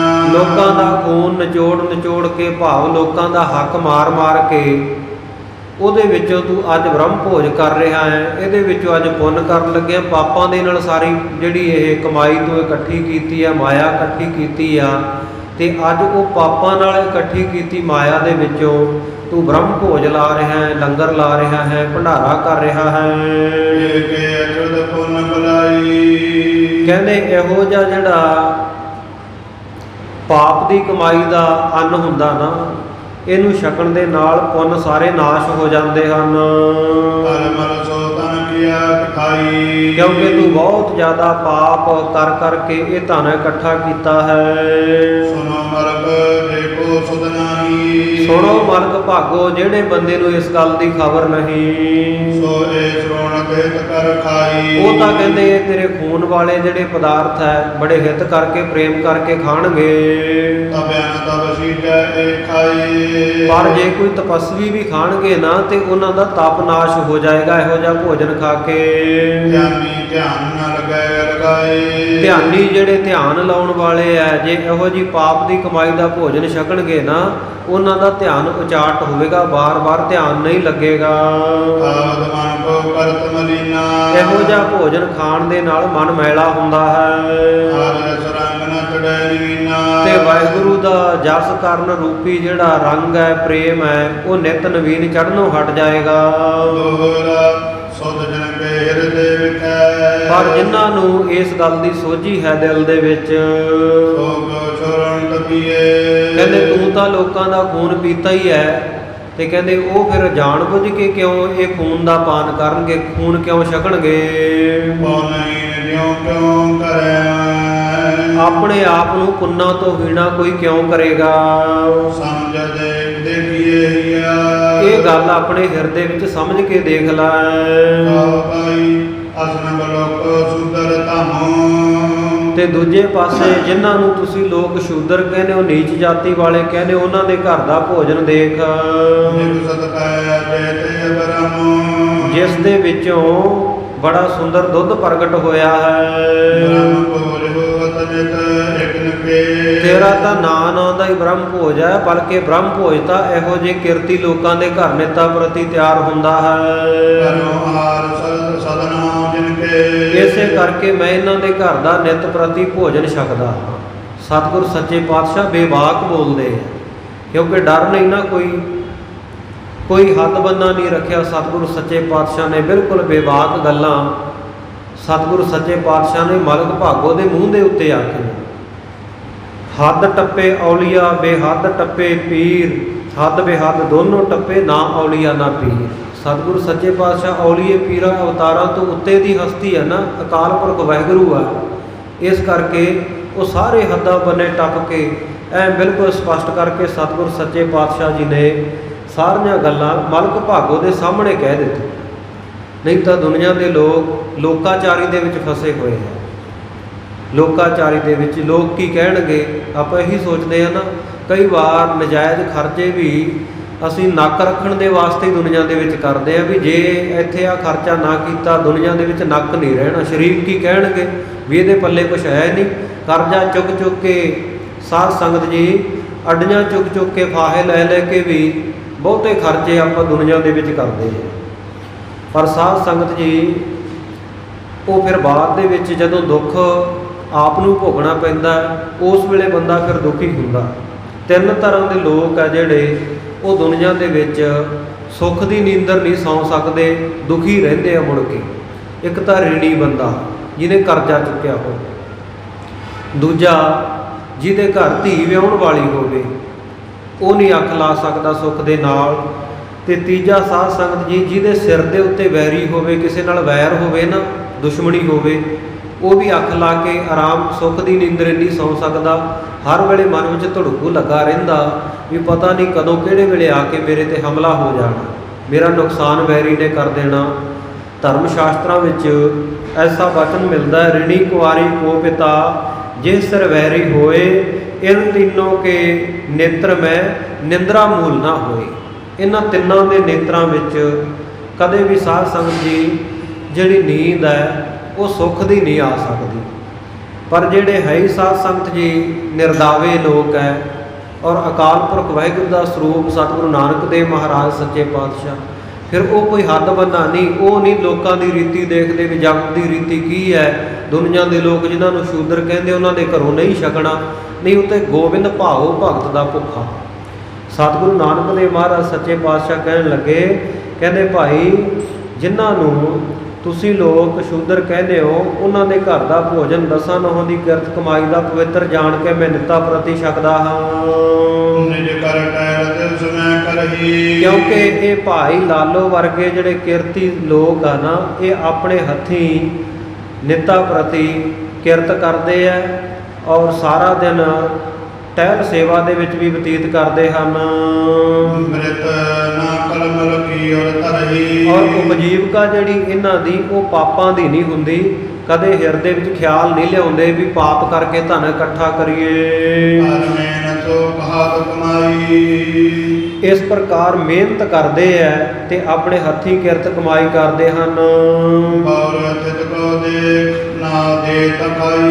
ਤੇ ਫਿਰ ਉਹ ਮਿਹਨਤ ਕੀਤੀ ਦੇ ਵਿੱਚੋਂ ਵੀ ਇੰਨੇ ਸਬਰ ਸ਼ੁਕਰ ਵਾਲੇ ਇਹ ਲੋਕ ਹੈ, ਉਹਦੇ ਵਿੱਚੋਂ ਵੀ ਅਤਿਥੀ ਆ ਜਾਏ, ਕੋਈ ਦਰ ਦੇ ਉੱਤੇ ਮਾੜਾ ਮੰਗਤਾ ਆ ਜਾਏ, ਕੋਈ ਰੱਬ ਦਾ ਪਿਆਰਾ ਆ ਜਾਏ, ਕੋਈ ਮਹਿਮਾਨ ਆ ਜਾਏ, ਉਹਨੂੰ ਛਕਾ ਕੇ ਬਾਅਦ ਵਿੱਚ ਛਕਦੇ ਹਨ। ਇਹੋ ਜਿਹਾ ਭੋਜਨ ਜਿਹੜਾ ਉਹਨੂੰ ਛਕਣ ਦੇ ਕਰਕੇ ਮਨ ਨਿਰਮਲ ਹੁੰਦਾ ਹੈ। ਜਨਮ ਜਨਮ ਮਲ ਜਲ ਸਮਤ ਹੋਵੇ। ਔਰ ਜੇ ਜਨਮਾਂ ਜਨਮਾਂ ਦਾ ਮੈਲਾ ਮਨ ਵੀ ਹੋਵੇ ਨਾ, ਇਹ ਸਾਧ ਸੰਗਤ ਜੀ ਸਤਿਗੁਰੂ ਨਾਨਕ ਦੇਵ ਮਹਾਰਾਜ ਕਹਿੰਦੇ ਰੱਬ ਦਾ ਪਿਆਰਾ ਹੋਵੇ, ਕੋਈ ਦਸਾਂ ਨਹੁੰਆਂ ਦੀ ਕਿਰਤ ਕਮਾਈ ਕਰਨ ਵਾਲਾ, ਹੱਕ ਸੱਚ ਦੀ ਕਿਰਤ ਕਮਾਈ ਦਾ ਪ੍ਰਸ਼ਾਦਾ, ਉਹ ਜਨਮਾਂ ਜਨਮਾਂਤਰਾਂ ਦੀ ਜਿਹੜੇ ਪਾਪਾਂ ਦੀ ਮੈਲ ਹੈ ਉਹਨੂੰ ਧੋ ਦਿੰਦਾ, ਜਿਵੇਂ ਪਾਣੀ ਦੇ ਨਾਲ ਵਸਤਰ ਧੋ ਲਈਦਾ ਹੈ। ਪਰ ਮਾਲਕ ਭਾਗੋ ਤੈਂ ਤਾਂ ਬੜੇ ਪਾਪ ਕਰ ਕਰਕੇ ਇਹ ਜਿਹੜੀ ਕਿਰਤ ਕਮਾਈ ਇਕੱਠੀ ਕੀਤੀ ਹੈ। ਤੇ ਹੁਣ ਲੋਕਾਂ ਦੇ ਵਿੱਚ ਆਪਣੀ ਕੀਰਤੀ ਕਰਾਉਣ ਵਾਸਤੇ, ਵਡਿਆਈ ਕਰਾਉਣ ਵਾਸਤੇ ਲੋਕਾਂ ਨੂੰ ਇਹ ਲੰਗਰ ਲਾ ਕੇ ਛਕਾਉਂਦਾ ਹੈ। ਜਿਹੜੇ ਪਾਪ ਹੈ ਤੇਰੇ ਮਨ ਦੇ ਵਿੱਚ ਲੁਕੇ ਹੋਏ, ਉਹਨਾਂ ਨੂੰ ਲੁਕਾ ਕੇ ਰੱਖਦਾ ਹੈ। ਹਾਂ, ਕਿਸੇ ਨੂੰ ਸੁਣਾਉਂਦਾ ਨਹੀਂ, ਕਿਸੇ ਨੂੰ ਦਿਖਾਉਂਦਾ ਨਹੀਂ ਸਾਹਮਣੇ। ਸਤਿਗੁਰੂ ਕਹਿੰਦੇ ਭਾਈ ਜਿਵੇਂ ਕੋਈ ਕਿੱਕਰਾਂ ਦੇ ਬੀਜ ਧਰਤੀ ਦੇ ਵਿੱਚ ਬੀਜੇ, ਉਹ ਫਿਰ ਜਦੋਂ ਉਗਦੇ ਆ ਉਹਨਾਂ ਤੇ ਕੰਡੇ ਲੱਗਦੇ ਆ ਤੇ ਬਹੁਤ ਭਾਰੀ ਦੁੱਖ ਦਿੰਦੇ ਹਨ। ਇਹ ਜਿਹੜਾ ਤੂੰ ਪੁੰਨ ਕਰ ਕਰਕੇ ਲੋਕਾਂ ਦੇ ਵਿੱਚ ਦਿਖਾਵਾ ਕਰਦਾ ਹੈ ਤੇ ਲੋਕਾਂ ਦੇ ਵਿੱਚ ਆਪਣੀ ਵਡਿਆਈ ਕਰਾ ਕੇ ਆਪਣੇ ਹਉਮੈ ਹੰਕਾਰ ਨੂੰ ਹੋਰ ਵਧਾਉਂਦਾ ਹੈ, ਪੱਠੇ ਪਾਉਂਦਾ ਹੈ। ਇਹ ਤਾਂ ਕਹਿੰਦੇ ਕਿਸੇ ਕੰਮ ਨਹੀਂ ਆਉਣਾ। ਇਹ ਤਾਂ ਇਉਂ ਹੈ ਜਿਵੇਂ ਧਰਤੀ ਤੋਂ ਬਾਹਰ ਹੀ ਉੱਤੇ ਹੀ ਬੀਜ ਸੁੱਟ ਦਿੱਤਾ ਜਾਵੇ। ਉਹ ਕਹਿੰਦੇ ਉਗਦਾ ਨਹੀਂ ਹੁੰਦਾ ਜਿਹੜਾ ਧਰਤੀ ਦੇ ਉੱਤੇ ਹੀ ਬੀਜ ਸੁੱਟ ਦਈਏ, ਧਰਤੀ ਦੇ ਹੇਠਾਂ ਤਹਿ ਦੇ ਵਿੱਚ ਨਾ ਦਈਏ ਨਾ, ਉਹ ਉਗਦਾ ਨਹੀਂ। ਜਿਹੜਾ ਬੀਜ ਆ ਸੋਹਣਾ ਸੁੰਦਰ ਬੀਜ ਵੀ ਹੋਵੇ ਭਾਵੇਂ, ਉਹ ਵਿਅਰਥ ਜਾਂਦਾ ਹੈ। ਉਗਦਾ ਉਹੀ ਹੁੰਦਾ ਜਿਹੜਾ ਧਰਤੀ ਵਿੱਚ ਛੁਪਾਇਆ ਜਾਵੇ। ਇਹੀ ਰੀਤੀ ਸਾਰੇ ਲੋਕ ਜਾਣਦੇ ਹਨ। ਤੇ ਤੇਰੀਆਂ ਤਾਂ ਇਹ ਦੋਨੇ ਉਲਟੀਆਂ ਗੱਲਾਂ ਹਨ। ਤੈਨੂੰ ਉਸ ਵੇਲੇ ਪਤਾ ਲੱਗੂ ਜਦੋਂ ਜਮਾਂ ਨੇ ਤੈਨੂੰ ਭੈ ਭੀਤ ਕੀਤਾ। ਸਤਿਗੁਰੂ ਸੱਚੇ ਪਾਤਸ਼ਾਹ ਜੀ ਦੀ ਮਹਿਮਾ ਨੂੰ ਦੇਖ ਕੇ ਇਹਨੂੰ ਸਾਧ ਸੰਗਤ ਜੀ ਜਿਵੇਂ ਅੱਗ ਲੱਗ ਜਾਂਦੀ ਹੈ ਨਾ ਬੰਦੇ ਨੂੰ ਗੁੱਸੇ ਦੇ ਵਿੱਚ, ਇਉਂ ਅੱਗ ਲੱਗ ਗਈ ਨਿਜ ਮਨ ਕਰ ਲਗਦਾਰ। ਤੇ ਆਪਣੇ ਮਨ ਨੂੰ ਇਹਨੇ ਲਗਦਾਰ, ਜਿਵੇਂ ਛੋਟੀ ਜੀ ਲੱਕੜ ਹੁੰਦੀ ਆ ਅਗਨੀ ਦੇ ਵਿੱਚ ਸੁੱਟ ਦਿਓ ਜਦੇ ਅੱਗ ਫੜ ਲੈਂਦੀ ਆ, ਇਸੇ ਤਰ੍ਹਾਂ ਆਪਣੇ ਮਨ ਨੂੰ ਇਹਨੇ ਛੋਟੀ ਲੱਕੜ ਵਰਗਾ ਬਣਾਇਆ। ਸਤਿਗੁਰੂ ਦੀ ਮਹਿਮਾ ਨੂੰ ਅੱਗ ਵਰਗੀ ਸਮਝਦਾ ਹੈ। ਜਲ ਵਰਗੇ ਜੜ ਭਸਮ ਸੁਭਾਅ। ਜਿਵੇਂ ਜਲ ਬਲ ਕੇ ਉਹ ਲੱਕੜ ਜਿਹੜੀ ਹੈ ਉਹ ਭਸਮ ਹੋ ਜਾਂਦੀ ਹੈ। ਸਮਝਦ ਨਹੀਂ ਗਵਾਰ। ਇਹ ਵੀ ਈਰਖਾ ਦੀ ਅੱਗ ਦੇ ਵਿੱਚ ਸਮਝਦਾ ਨਹੀਂ, ਜਲ ਬਲ ਕੇ ਕੋਲੇ ਹੋ ਗਿਆ ਮਲਕ ਭਾਗੋ। ਬਾਰ ਬਚਨ ਕਰਤ ਕੇ ਪਰਸੇ। ਫਿਰ ਜਿਹੜੇ ਬਚਨ ਹੈ ਸਤਿਗੁਰੂ ਸੱਚੇ ਪਾਤਸ਼ਾਹ ਨੇ ਕਹਿ ਦਿੱਤੇ, ਇਹ ਜਿਵੇਂ ਅੱਗ ਦੇ ਉੱਤੇ ਘਿਓ ਪੈ ਜਾਵੇ ਨਾ ਤੇ ਅੱਗ ਭੜਕ ਉੱਠਦੀ ਹੈ। ਸਤਿਗੁਰੂ ਨੇ ਤਾਂ ਉਹਦੇ ਭਲੇ ਵਾਸਤੇ ਬਚਨ ਆਖੇ ਹੈ, ਪਰ ਇਹਨੂੰ ਜਿਵੇਂ ਸਾਧ ਸੰਗਤ ਅੱਗ ਭੜਕ ਜਾਂਦੀ ਹੈ ਘਿਓ ਪਾਏ ਤੋਂ, ਇਉਂ ਇਹਦਾ ਗੁੱਸਾ ਹੋਰ ਜ਼ਿਆਦਾ ਪ੍ਰਜਵਲਿਤ ਹੋ ਗਿਆ। ਆਪ ਭਇਓ ਜਾਏ ਤੇ ਸਰਸੇ। ਜਿਵੇਂ ਸਾਧ ਸੰਗਤ ਜੀ ਘਿਓ ਨੂੰ ਪਾ ਕੇ ਅੱਗ ਭਖ ਜਾਂਦੀ ਹੈ, ਸਤਿਗੁਰ ਦੇ ਬਚਨ ਸੁਣ ਕੇ ਹੋਰ ਭੜਕ ਗਿਆ ਹੈ। ਔਰ ਮੇਰੇ ਸਤ ਕਛਨਾ ਵਸਾਈ। ਮਨ ਵਿੱਚ ਬਹੁਤ ਇਹਨੇ ਗੁੱਸਾ ਕੀਤਾ ਪਰ ਇਹਦਾ ਵਸ ਕੋਈ ਨਹੀਂ ਚੱਲਦਾ। ਲজ্ਜਿਤ ਹੋ ਕਰ ਗਰੀਬ ਨਵਾਈ। ਸ਼ਰਮਸ਼ਾਰ ਹੋ ਕੇ ਇਹਨੇ ਧੌਣ ਨੀਵੀਂ ਕਰ ਲਈ ਮਲਕ ਭਾਗੋ ਨੇ। ਬੋਲਣ ਆਪ ਬਿਕਲ ਪਾਸਾ ਭਇਓ। ਮੂੰਹੋਂ ਇਹਨੂੰ ਕੋਈ ਗੱਲ ਨਹੀਂ ਆਉਣਦੀ, ਹੁਣ ਕੀ ਬੋਲਾਂ ਸਤਿਗੁਰੂ ਜੀ ਦੇ ਅੱਗੇ, ਬੜਾ ਵਿਆਕੁਲ ਬੜਾ ਦੁਖੀ ਹੋ ਗਿਆ। ਜੋ ਕਿਰਪਨ ਕਾ ਧਨ ਕਿਤ ਗਇਓ। ਜਿਵੇਂ ਕਿਸੇ ਕੰਜੂਸ ਬੰਦੇ ਦਾ ਜੋੜ ਜੋੜ ਕੇ ਉਹਨੇ ਧਨ ਰੱਖਿਆ ਹੋਵੇ ਤੇ ਕਿਧਰੇ ਗਵਾਚ ਜਾਵੇ। ਜਦੋਂ ਜੋਗ ਮੈਂ ਦਰ ਬਹਿਰਾਇਓ। ਜਾਂ ਫਿਰ ਕਹਿੰਦੇ ਜੂਏ ਦੇ ਵਿੱਚ ਕੋਈ ਬੰਦਾ ਬਹੁਤਾ ਧਨ ਹਾਰ ਜਾਵੇ।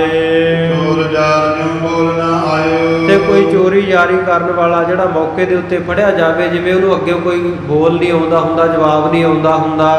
ਭੋਜਨੀ ਢੇਰੇ ਨਰਖੰਡ। ਸਾਰੇ ਜਿਹੜੇ ਕੋਈ ਉੱਚੀਆਂ ਜਾਤੀਆਂ ਦੇ ਤੇ ਨੀਚ ਕਹੇ ਜਾਣ ਵਾਲੇ ਲੋਕ ਖੜੇ ਦੇਖ ਰਹੇ ਹਨ। ਚਿਤ ਮੈਂ ਅਦਕ ਬਿਸਮਤਾ ਬਾਟੀ। ਸਾਰਿਆਂ ਦੇ ਮਨ ਦੇ ਵਿੱਚ ਬਹੁਤ ਅਸਚਰਜਤਾ ਵਧੀ ਹੋਈ ਹੈ। ਸ੍ਰੀ ਨਾਨਕ ਉਡਬਾਰ ਆਏ ਬਾਹਰ ਆਈ। ਇਉਂ ਕਹਿ ਕੇ ਸਤਿਗੁਰੂ ਨਾਨਕ ਦੇਵ ਮਹਾਰਾਜ ਜੀ ਉੱਠ ਕੇ ਬਾਹਰ ਆ ਗਏ। ਮਨੋ ਗਿਆਨ ਕੇ ਤਰਨ ਸੁਹਾਈ। ਇਉਂ ਮੰਨੋ ਕਿ ਜਿਵੇਂ ਗਿਆਨ ਦਾ ਸੂਰਜ ਸ਼ੋਭਾ ਪਾ ਰਿਹਾ ਹੋਵੇ। ਦੋਹਰਾ ਲਾਲੋ ਜਿਨ ਕੇ ਸੰਗ ਹੈ। ਭਾਈ ਲਾਲੋ ਜਿਨ੍ਹਾਂ ਦੇ ਨਾਲ ਹੈ। ਅੰਗ ਮੰਗਲ ਭਾਰ। ਔਰ ਆਪਣੇ ਅੰਗਾਂ ਦੇ ਵਿੱਚ ਖੁਸ਼ੀ ਦੇ ਵਿੱਚ ਬੜਾ ਉਤਸ਼ਾਹਤ ਹੋਇਆ ਹੈ। ਅਰਦਨ ਕੁੰਦ ਕਰਨਾ ਸਦਨਾ। ਸਤਿਗੁਰੂ ਸੱਚੇ ਪਾਤਸ਼ਾਹ ਜੀ ਦੇ ਜਿਹੜੇ ਸੋਹਣੇ ਦੰਦ ਹੈ ਉਹ ਮਰਤਬਾਨ ਦੇ ਚਿੱਟੇ ਫੁੱਲ ਵਾਂਗੂ ਸ਼ੋਭਦੇ ਹਨ।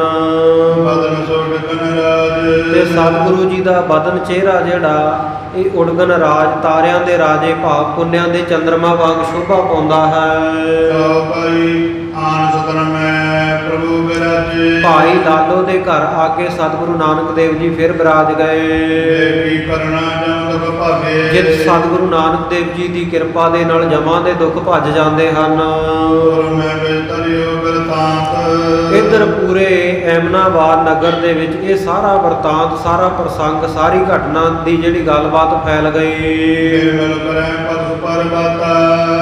ਮਿਲ ਮਿਲ ਕੇ ਲੋਕ ਆਪੋ ਵਿੱਚ ਗੱਲਾਂ ਕਰਦੇ ਹਨ। ਮਨ ਪਇਓ ਲਜਤ ਮਨ ਮਾਨੀ। ਇੱਧਰ ਜਿਹੜਾ ਮਲਕ ਭਾਗੋ ਹੈ ਇਹਨੇ ਮਨ ਦੇ ਵਿੱਚ ਬਹੁਤ ਸ਼ਰਮ ਮੰਨੀ। ਤੇਰਾ ਨਾ ਸੰਭਵ ਕਛੂ ਬਖਾਨੀ। ਕੋਈ ਵੀ ਬਚਨ ਇਹਨੇ ਅੱਗੋਂ ਨਾ ਆਖਿਆ। ਜੋ ਨਰ ਹੋਤੇ ਚਤੁਰ ਮਤਵਾਨਾ। ਪਰ ਨਗਰਾਂ ਦੇ ਵਿੱਚ ਸਾਰੇ ਤਰ੍ਹਾਂ ਦੇ ਲੋਕ ਹੀ ਹੁੰਦੇ ਆ, ਚੰਗੇ ਵੀ ਹੁੰਦੇ ਆ, ਮਾੜੇ ਵੀ ਹੁੰਦੇ ਆ। ਜਿਹੜੇ ਲੋਕ ਸਿਆਣੇ ਸੀ, ਚੰਗੇ ਬੁੱਧੀਵਾਨ ਸਨ, ਮਾਨੀ ਮਹਿਮਾ ਮਨੈ ਮਹਾਨਾ। ਉਹਨਾਂ ਨੇ ਸਤਿਗੁਰੂ ਨਾਨਕ ਦੇਵ ਮਹਾਰਾਜ ਸੱਚੇ ਪਾਤਸ਼ਾਹ ਜੀ ਦੀ ਮਹਿਮਾ ਮਨ ਦੇ ਵਿੱਚ ਬਹੁਤ ਮਹਾਨ ਵੱਡੀ ਕਰਕੇ ਮੰਨੀ। ਜੇ ਨਾ ਮਿਲੈ ਕਰੈ ਪਦ ਬੰਦਨ। ਜਿੱਥੇ ਸਤਿਗੁਰੂ ਸੱਚੇ ਪਾਤਸ਼ਾਹ ਜੀ ਇਹਨਾਂ ਨੂੰ ਕਿਤੇ ਰਸਤੇ ਵਿੱਚ ਆਉਂਦੇ ਜਾਂਦੇ ਮਿਲ ਜਾਂਦੇ ਤਾਂ ਇਹ ਸਾਰੇ ਸਤਿਗੁਰੂ ਜੀ ਨੂੰ ਨਮਸਕਾਰ ਕਰਦੇ। ਜੇ ਦਰਸ਼ਨ ਤ੍ਰੈ ਪਾਪ ਨਲ ਨਿਕੰਦਨਾ। ਸਤਿਗੁਰੂ ਜੀ ਦੇ ਭਾਵਨਾ ਨਾਲ ਦਰਸ਼ਨ ਕਰਦੇ, ਜਿਨ੍ਹਾਂ ਦੇ ਦਰਸ਼ਨ ਕਰਨ ਦੇ ਨਾਲ ਤਿੰਨੇ ਪ੍ਰਕਾਰ ਦੇ ਤਾਪਾਂ ਦਾ ਨਾਸ਼ ਹੁੰਦਾ ਹੈ। ਲਗੇ ਸੋ ਕਲਾਵਾਨ ਏਕਈ। ਜਾਣ ਲਿਆ ਨਗਰ ਦੇ ਲੋਕਾਂ ਨੇ ਕਿ ਇਹ ਤਾਂ ਕੋਈ ਸ਼ਕਤੀਵਾਨ ਪੁਰਸ਼ ਹਨ। ਨਿੰਦਾ ਜਾਂ ਕੀ ਬਹੁ ਦੁਖ ਦੇਈ। ਇਹਨਾਂ ਦੀ ਨਿੰਦਿਆ ਜੇ ਕੋਈ ਕਰੇਗਾ ਤੇ ਬਹੁਤ ਦੁੱਖ ਪਾਵੇਗਾ। ਸੰਤ ਲੋਕ ਸ਼ੁਭ ਮਤੋ ਨਰਾਲਾ। ਇੱਥੇ ਸੰਤ ਲੋਕ ਹਨ, ਸ਼ੁਭ ਮਤ ਹੈ ਇਹਨਾਂ ਦੀ ਤੇ ਨਿਰਾਲੇ ਹਨ, ਦੁਨੀਆ ਤੋਂ ਵੱਖਰੇ ਹੀ ਹਨ। ਜੇ ਮੈਂ ਅਜਮਤ ਅਜਿਤ ਵਿਸਾਲਾ। ਜਿਨ੍ਹਾਂ ਦੀ ਅਜ਼ਮਤ ਜਿਹੜੀ ਕਰਾਮਾਤ ਹੈ ਉਹ ਉਜਿਤ ਹੈ, ਜਿੱਤੀ ਨਹੀਂ ਜਾ ਸਕਦੀ, ਵੱਡੀ ਕਰਾਮਾਤ ਦੇ ਮਾਲਕ ਹਨ। ਬੇਮਤ ਮੰਦ ਮੂੜ ਅਗਿਆਨੀ। ਪਰ ਜਿਹੜੇ ਮੰਦੀ ਮੱਤ ਵਾਲੇ ਮੂਰਖ ਲੋਕ, ਅਗਿਆਨੀ ਲੋਕ ਹਨ, ਤੇਰੇ ਮਹਿਮਾ ਤੇ ਕਛੂ ਪਛਾਨੀ। ਉਹਨਾਂ ਨੇ ਸਤਿਗੁਰ ਸੱਚੇ ਪਾਤਸ਼ਾਹ ਜੀ ਦੀ ਮਹਿਮਾ ਨੂੰ ਜਾਣਿਆ ਨਾ। ਜੋ ਚਿੰਤਾ ਮਨ ਕਬ ਕਰ ਆਈ। ਪ੍ਰਮਾਣ ਦਿੰਦੇ ਆ ਭਾਈ ਸਾਹਿਬ ਜੀ, ਕਹਿੰਦੇ ਜਿਵੇਂ ਚਿੰਤਾਮਣੀ ਕਿਸੇ ਬਾਂਦਰ ਦੇ ਹੱਥ ਆ ਜਾਵੇ। ਮੈਂ ਜਾਣੈ ਤੇ ਕੀਮਤ ਪਾਈ। ਹੁਣ ਬਾਂਦਰ ਸਾਧ ਸੰਗਤ ਜੀ ਉਹਦੀ ਕੀਮਤ ਤਾਂ ਨਹੀਂ ਜਾਣਦਾ ਨਾ ਵੀ ਚਿੰਤਾਮਣੀ ਹੈ, ਇਹ ਬਹੁਤ ਕੀਮਤੀ ਹੈ, ਇਹਦੀ ਕੀਮਤ ਨਹੀਂ ਹੁੰਦੀ ਕੋਈ। ਇਹਦੇ ਸਾਹਮਣੇ ਜਿਸ ਤਰ੍ਹਾਂ ਦੀ ਚਿਤਵਨੀ ਚਿਤਵ ਲਓ, ਉਸੇ ਤਰ੍ਹਾਂ ਦੀ ਭਾਵਨਾ ਪੂਰੀ ਹੋ ਜਾਂਦੀ ਹੈ। ਭਾਈ ਗੁਰਦਾਸ ਸਾਹਿਬ ਜੀ ਨੇ ਵੀ ਆਪਣੀਆਂ ਵਾਰਾਂ ਦੇ ਵਿੱਚ, ਆਪਣੀ ਬਾਣੀ ਦੇ ਵਿੱਚ ਇਹ ਪ੍ਰਮਾਣ ਦਿੱਤਾ ਹੈ ਵੀ ਜਿਵੇਂ ਬਾਂਦਰ ਦੇ ਗਲ ਦੇ ਵਿੱਚ ਕਿਸੇ ਨੇ ਕਹਿੰਦੇ ਹੀਰੇ ਮੋਤੀਆਂ ਦੀ ਮਾਲਾ ਪਾ ਦਿੱਤੀ, ਤੇ ਉਹਨੂੰ ਹੁਣ ਕੀ ਪਤਾ ਵੀ ਇਹ ਕੀਮਤੀ ਹੀਰੇ ਮੋਤੀ ਹੈ। ਉਹਨੇ ਗਲ ਦੇ ਵਿੱਚ ਉਹ ਮਾਲਾ ਲਾਹੀ ਤੇ ਕੱਲਾ ਕੱਲਾ ਮੋਤੀ ਦਾੜਾਂ ਥੱਲੇ ਚੱਬ ਚੱਬ ਕੇ ਖਰਾਬ ਕਰਕੇ ਸੁੱਟ ਦਿੱਤਾ। ਇਸੇ ਪ੍ਰਕਾਰ ਭਾਈ ਸਾਹਿਬ ਪ੍ਰਮਾਣ ਦਿੰਦੇ ਆ, ਕਹਿੰਦੇ ਜਿਹੜੇ ਮੂਰਖ ਲੋਕ ਹੈ ਉਹਨਾਂ ਨੂੰ ਸਤਿਗੁਰੂ ਨਾਨਕ ਦੇਵ ਜੀ ਦੀ ਮਹਿਮਾ ਦਾ ਕੀ ਪਤਾ। ਉਹ ਤਾਂ ਇਉਂ ਹੈ ਜਿਵੇਂ ਬਾਂਦਰ ਦੇ ਹੱਥ ਚਿੰਤਾਮਣੀ ਆਈ ਹੋਵੇ ਤੇ ਉਹਦੀ ਕੀਮਤ ਨਹੀਂ ਜਾਣਦਾ। ਲੋਕ ਕਹਿੰਦੇ ਐ ਵੀ ਸਤਿਗੁਰੂ ਨਾਨਕ ਦੇਵ ਜੀ ਉਹ ਤਾਂ ਕੋਈ ਜਾਦੂਗਰ ਹੈ, ਉਹਨਾਂ ਨੇ ਜਾਦੂ ਦੇ ਨਾਲ ਸਾਡੀ ਨਜ਼ਰ ਬੰਦ ਕਰ ਦਿੱਤੀ ਸੀ। ਕਹਿੰਦੇ ਸਾਡੇ ਤੋਂ ਤਾਂ ਜਾਣੇ ਨਹੀਂ ਗਿਆ, ਪਤਾ ਨਹੀਂ ਉਹਨਾਂ ਨੇ ਕੀ ਕਰ ਦਿੱਤਾ। ਇਧਰ ਮਲਕ ਭਾਗੋ ਜਿਹੜਾ ਮੰਦੀ ਮੱਤ ਵਾਲਾ ਮੂਰਖ ਹੈ, ਇਹ ਮਨ ਜਿਹੜਾ ਇਹਦਾ ਸਾਧ ਸੰਗਤ ਜੀ ਪਾਪਾਂ ਦੇ ਵਿੱਚ ਗਰਸਿਆ ਹੋਇਆ, ਵੱਡੇ ਪਾਪ ਕਰਦਾ ਹੋਇਆ, ਸੋ ਮੱਤ ਜੀ ਦੀ ਮਲੀਨ ਹੋਈ ਹੈ। ਸਤਿਗੁਰੂ ਜੀ ਦੀ ਮਹਿਮਾ ਨੂੰ ਮੰਨ ਕੇ ਚਰਨੀ ਨਹੀਂ ਪਿਆ, ਬਲਕਿ ਬਾਅਦ ਵਿੱਚ ਵੀ ਸਤਿਗੁਰੂ ਜੀ ਦੇ ਨਾਲ ਈਰਖਾ ਕੀਤੀ। ਇਹ ਅਗਿਆਨਤਾ ਦੇ ਸਹਿਤ ਹੋਇਆ, ਇਉਂ ਮਨ ਵਿੱਚ ਵਿਚਾਰਦਾ ਹੈ। ਕਹਿਣ ਲੱਗਾ ਇਹਨਾਂ ਨੇ ਮੇਰੀ ਭਰੇ ਦਰਬਾਰ ਦੇ ਵਿੱਚ, ਲੋਕਾਂ ਦੀ ਸਭਾ ਦੇ ਵਿੱਚ ਬੇਇੱਜ਼ਤੀ ਕੀਤੀ ਹੈ, ਖੂਨ ਕੱਢ ਕੇ ਮੇਰੇ ਭੋਜਨ ਦੇ ਵਿੱਚੋਂ। ਸੋ ਕਹਿੰਦਾ ਜਦੋਂ ਮੈਂ ਇਹਨਾਂ ਤੋਂ ਬਦਲਾ ਲੈ ਲਵਾਂਗਾ ਉਦੋਂ ਹੀ ਸੁੱਖ ਦਾ ਸਾਹ ਆਵੇਗਾ ਮੈਨੂੰ। ਬਹੁਤ ਲੋਕਾਂ ਵਿੱਚ ਇਹਨਾਂ ਨੇ ਮੈਨੂੰ ਸ਼ਰਮਸ਼ਾਰ ਕੀਤਾ ਹੈ, ਇਸ ਕਰਕੇ ਜਿਹੜਾ ਖਾਨ ਹੈ ਇਸ ਨਗਰ ਦਾ ਰਾਜਾ, ਉਹਦੇ ਕੋਲ ਇਹਨਾਂ ਨੂੰ ਫੜਾ ਦੇਵਾਂਗਾ। ਇਹੋ ਜਿਹਾ ਕੰਮ ਕਰਨ ਲੱਗਿਆ, ਇਹੋ ਜਿਹੀ ਈਰਖਾ ਮਨ ਵਿੱਚ ਸੋਚਦਾ ਹੈ, ਜਿਸ ਕਰਕੇ ਇਹ ਮੂਰਖ ਹੋਰ ਬਹੁਤੇ ਦੁੱਖ ਪ੍ਰਾਪਤ ਕਰੇਗਾ। ਔਰ ਇਹੋ ਜਿਹਾ ਉਪਾਅ ਕਰਨ ਲੱਗਿਆ ਜਿਹਦੇ ਨਾਲ ਇਹ ਲੋਕ ਪਰਲੋਕ ਆਪਣੇ ਦੋਵੇਂ ਵਿਗਾੜ ਲਵੇਗਾ। ਸਵੇਰ ਹੋਈ ਤਾਂ ਆਪਣਾ ਘਰ ਛੱਡ ਕੇ ਚੱਲਿਆ। ਜਿਹੜਾ ਨਗਰ ਦਾ ਰਾਜਾ ਅਤੇ ਖਾਨ ਸੀ ਨਾ, ਸਾਧ ਸੰਗਤ ਜੀ ਉਹਦੇ ਘਰ ਦੇ ਵਿੱਚ, ਉਹਦੀ ਸਭਾ ਵਿੱਚ ਪਹੁੰਚ ਗਿਆ। ਇਹ ਜਿਹੜਾ ਅਤੇ ਖਾਨ ਸੀ, ਇਹਦਾ ਇੱਕ ਪੁੱਤਰ ਸੀ ਜਿਹੜਾ ਜਵਾਨ ਉਮਰ ਵਾਲਾ ਸੀ। ਇਹਨੂੰ ਕੋਈ ਐਸੀ ਬਿਮਾਰੀ ਲੱਗੀ ਹੋਈ ਸੀ ਵੀ ਮਰਿਆਂ ਵਰਗਾ ਹੀ ਹੋਇਆ ਪਿਆ ਸੀ। ਬਹੁਤ ਸਾਰੇ ਉਪਚਾਰ ਇਲਾਜ ਕਰ ਕਰਕੇ ਥੱਕ ਚੁੱਕੇ ਸਨ,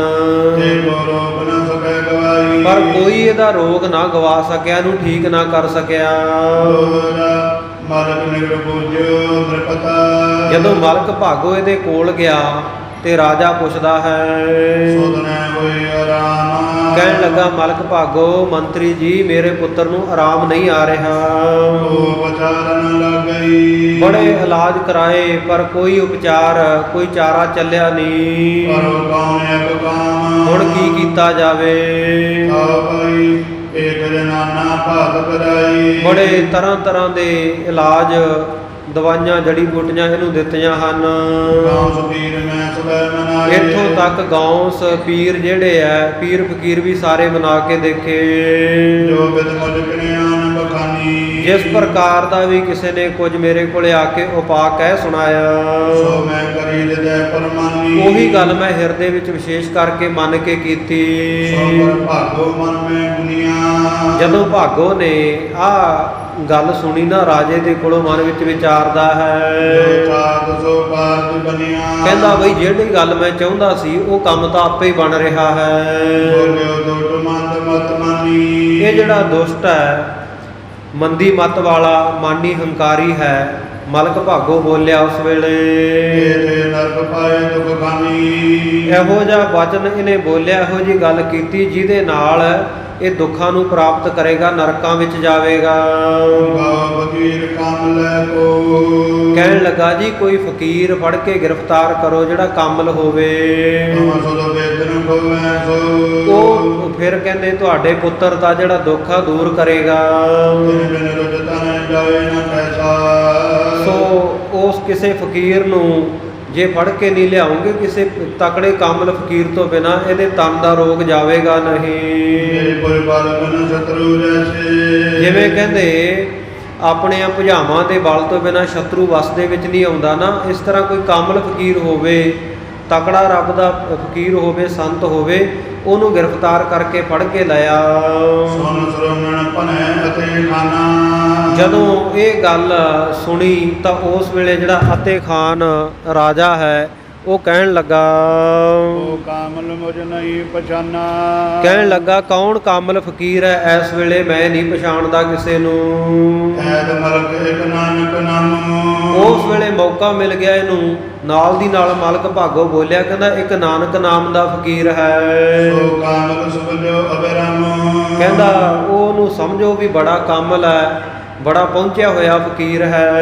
ਦੋਹਰਾ ਬੇਬਾਉ ਨਰ ਸੁਨੈ ਨਾ ਗੁਨੈ ਮਨ। ਸੋ ਸਾਧ ਸੰਗਤ ਜੀ ਕਹਿਣ ਲੱਗਾ ਕਿ ਉਹ ਬਹੁਤ ਸਾਰੇ ਲੋਕ ਉਹਨੂੰ ਜੇ ਕੋਈ ਗੱਲਬਾਤ ਕਹਿਣ ਨਾ, ਕਹਿੰਦੇ ਕਿਸੇ ਦੀ ਕਹੀ ਹੋਈ ਸੁਣਦਾ ਨਹੀਂ, ਮਨ ਵਿੱਚ ਵਿਚਾਰਦਾ ਨਹੀਂ। ਮਨ ਆਪਨ ਕੈ ਗੁਣ ਰੀਤਾ। ਇਸ ਤਰ੍ਹਾਂ ਕਹਿੰਦੇ ਉਹ ਮਨ ਦੇ ਵਿੱਚ ਕਿਸੇ ਦੀ ਗੱਲ ਮੰਨਦਾ ਨਹੀਂ। ਇਹ ਔਗਣ ਹੈ ਉਹਦੇ ਵਿੱਚ, ਇਹੋ ਜਿਹੀ ਰੀਤੀ ਧਾਰਨ ਕੀਤੀ ਹੈ। ਸੰਤ ਗਏ ਤੇ ਰੀਜਈ। ਪਰ ਮੂਰਖ ਇਹ ਨਹੀਂ ਜਾਣਦਾ ਵੀ ਸੰਤਾਂ ਨੂੰ ਗ੍ਰਿਫਤਾਰ ਕਰਕੇ ਥੋੜੀ ਰੀਝਦੇ ਹੁੰਦੇ ਆ। ਸੰਤਾਂ ਨੂੰ ਗ੍ਰਿਫਤਾਰ ਕਰਨ ਦੇ ਨਾਲ ਖੁਸ਼ ਨਹੀਂ ਹੁੰਦੇ, ਜਦੋਂ ਸੇਵ ਸੈ ਪ੍ਰੀਤ। ਬਲਕਿ ਉਹਨਾਂ ਦੀ ਪ੍ਰੀਤੀ ਦੇ ਨਾਲ, ਪ੍ਰੇਮ ਦੇ ਨਾਲ ਸੇਵਾ ਕੀਤੀ ਜਾਵੇ ਤਾਂ ਖੁਸ਼ ਹੁੰਦੇ ਹਨ। ਬਈ ਸੋਨ ਪਟਾਨ ਨੇ ਮਨ ਪਠਾਏ। ਜਦੋਂ ਮਲਕ ਭਾਗੋ ਨੇ ਆਖਿਆ ਨਾ ਵੀ ਕੋਈ ਸੰਤ ਫੜ ਕੇ ਲਿਆ ਤੇ ਆਪਣੇ ਪੁੱਤਰ ਨੂੰ ਠੀਕ ਕਰਵਾ ਲਾ, ਉਹ ਸੰਤ ਨੂੰ ਕਹਿ ਕੇ ਤੇ ਇਹਨੇ ਰਾਜੇ ਨੇ ਉਸ ਵੇਲੇ ਆਪਣੇ ਬੰਦੇ ਭੇਜੇ। ਲਾਲੋ ਸਦਨ ਦਿਸ਼ਾ ਲੈ ਸੋਆਈ। ਉਹ ਭਾਈ ਲਾਲੋ ਦੇ ਘਰ ਵੱਲ ਆ ਗਏ ਚੱਲ ਕੇ। ਆਪਣੇ ਹੋਤੇ ਤਬੈ ਉਦਿਆਨਾ। ਇੱਧਰ ਸਤਿਗੁਰੂ ਨਾਨਕ ਦੇਵ ਮਹਾਰਾਜ ਸੱਚੇ ਪਾਤਸ਼ਾਹ ਜੀ ਉਸ ਵੇਲੇ ਇਕਾਂਤ ਨੂੰ ਜਾ ਰਹੇ ਸਨ। ਸ੍ਰੀ ਗੁਰੂ ਗਤ ਦਾਨਾ। ਸਤਿਗੁਰੂ ਜੀ ਜਿਨ੍ਹਾਂ ਦੇ ਚਿਹਰੇ ਦੀ ਆਭਾ ਕਮਲ ਵਰਗੀ ਹੈ, ਸੋ ਇਸ ਪ੍ਰਕਾਰ ਪੜਿਓ ਜੀ ਦੁਬਾਰਾ ਪੰਕਤੀ। ਕਮਲ ਨੈਣ ਸ੍ਰੀ ਗੁਰੂ ਗਤ ਦੇਨਾ। ਜਿਸ ਸਤਿਗੁਰੂ ਜੀ ਦੇ ਨੇਤਰ ਕਮਲ ਵਰਗੇ ਹਨ ਔਰ ਮੁਕਤੀ ਦੇ ਦਾਤੇ ਹਨ ਸਤਿਗੁਰੂ ਨਾਨਕ ਦੇਵ ਜੀ। ਕਹਿ ਚਲੋ ਪੁਆਲ ਬੁਲਾਏ। ਉਸ ਵੇਲੇ ਸਿਪਾਹੀ ਕਹਿਣ ਲੱਗੇ, ਕਹਿੰਦੇ ਜੀ ਚਲੋ ਤੁਹਾਨੂੰ ਰਾਜਾ ਬੁਲਾਉਂਦਾ ਹੈ। ਕਰੋ ਨਾਏ ਤਾਉ ਗਹਿਰੇ ਜਾਏ। ਜੇਕਰ ਤੁਸੀਂ ਨਾ ਕਰੋਗੇ ਤੇ ਉਹਨਾਂ ਨੇ ਆਖਿਆ ਫਿਰ ਗ੍ਰਿਫਤਾਰ ਕਰਕੇ ਲਾਇਓ, ਅਸੀਂ ਤੁਹਾਨੂੰ ਫੜ ਕੇ ਲੈ ਜਾਵਾਂਗੇ।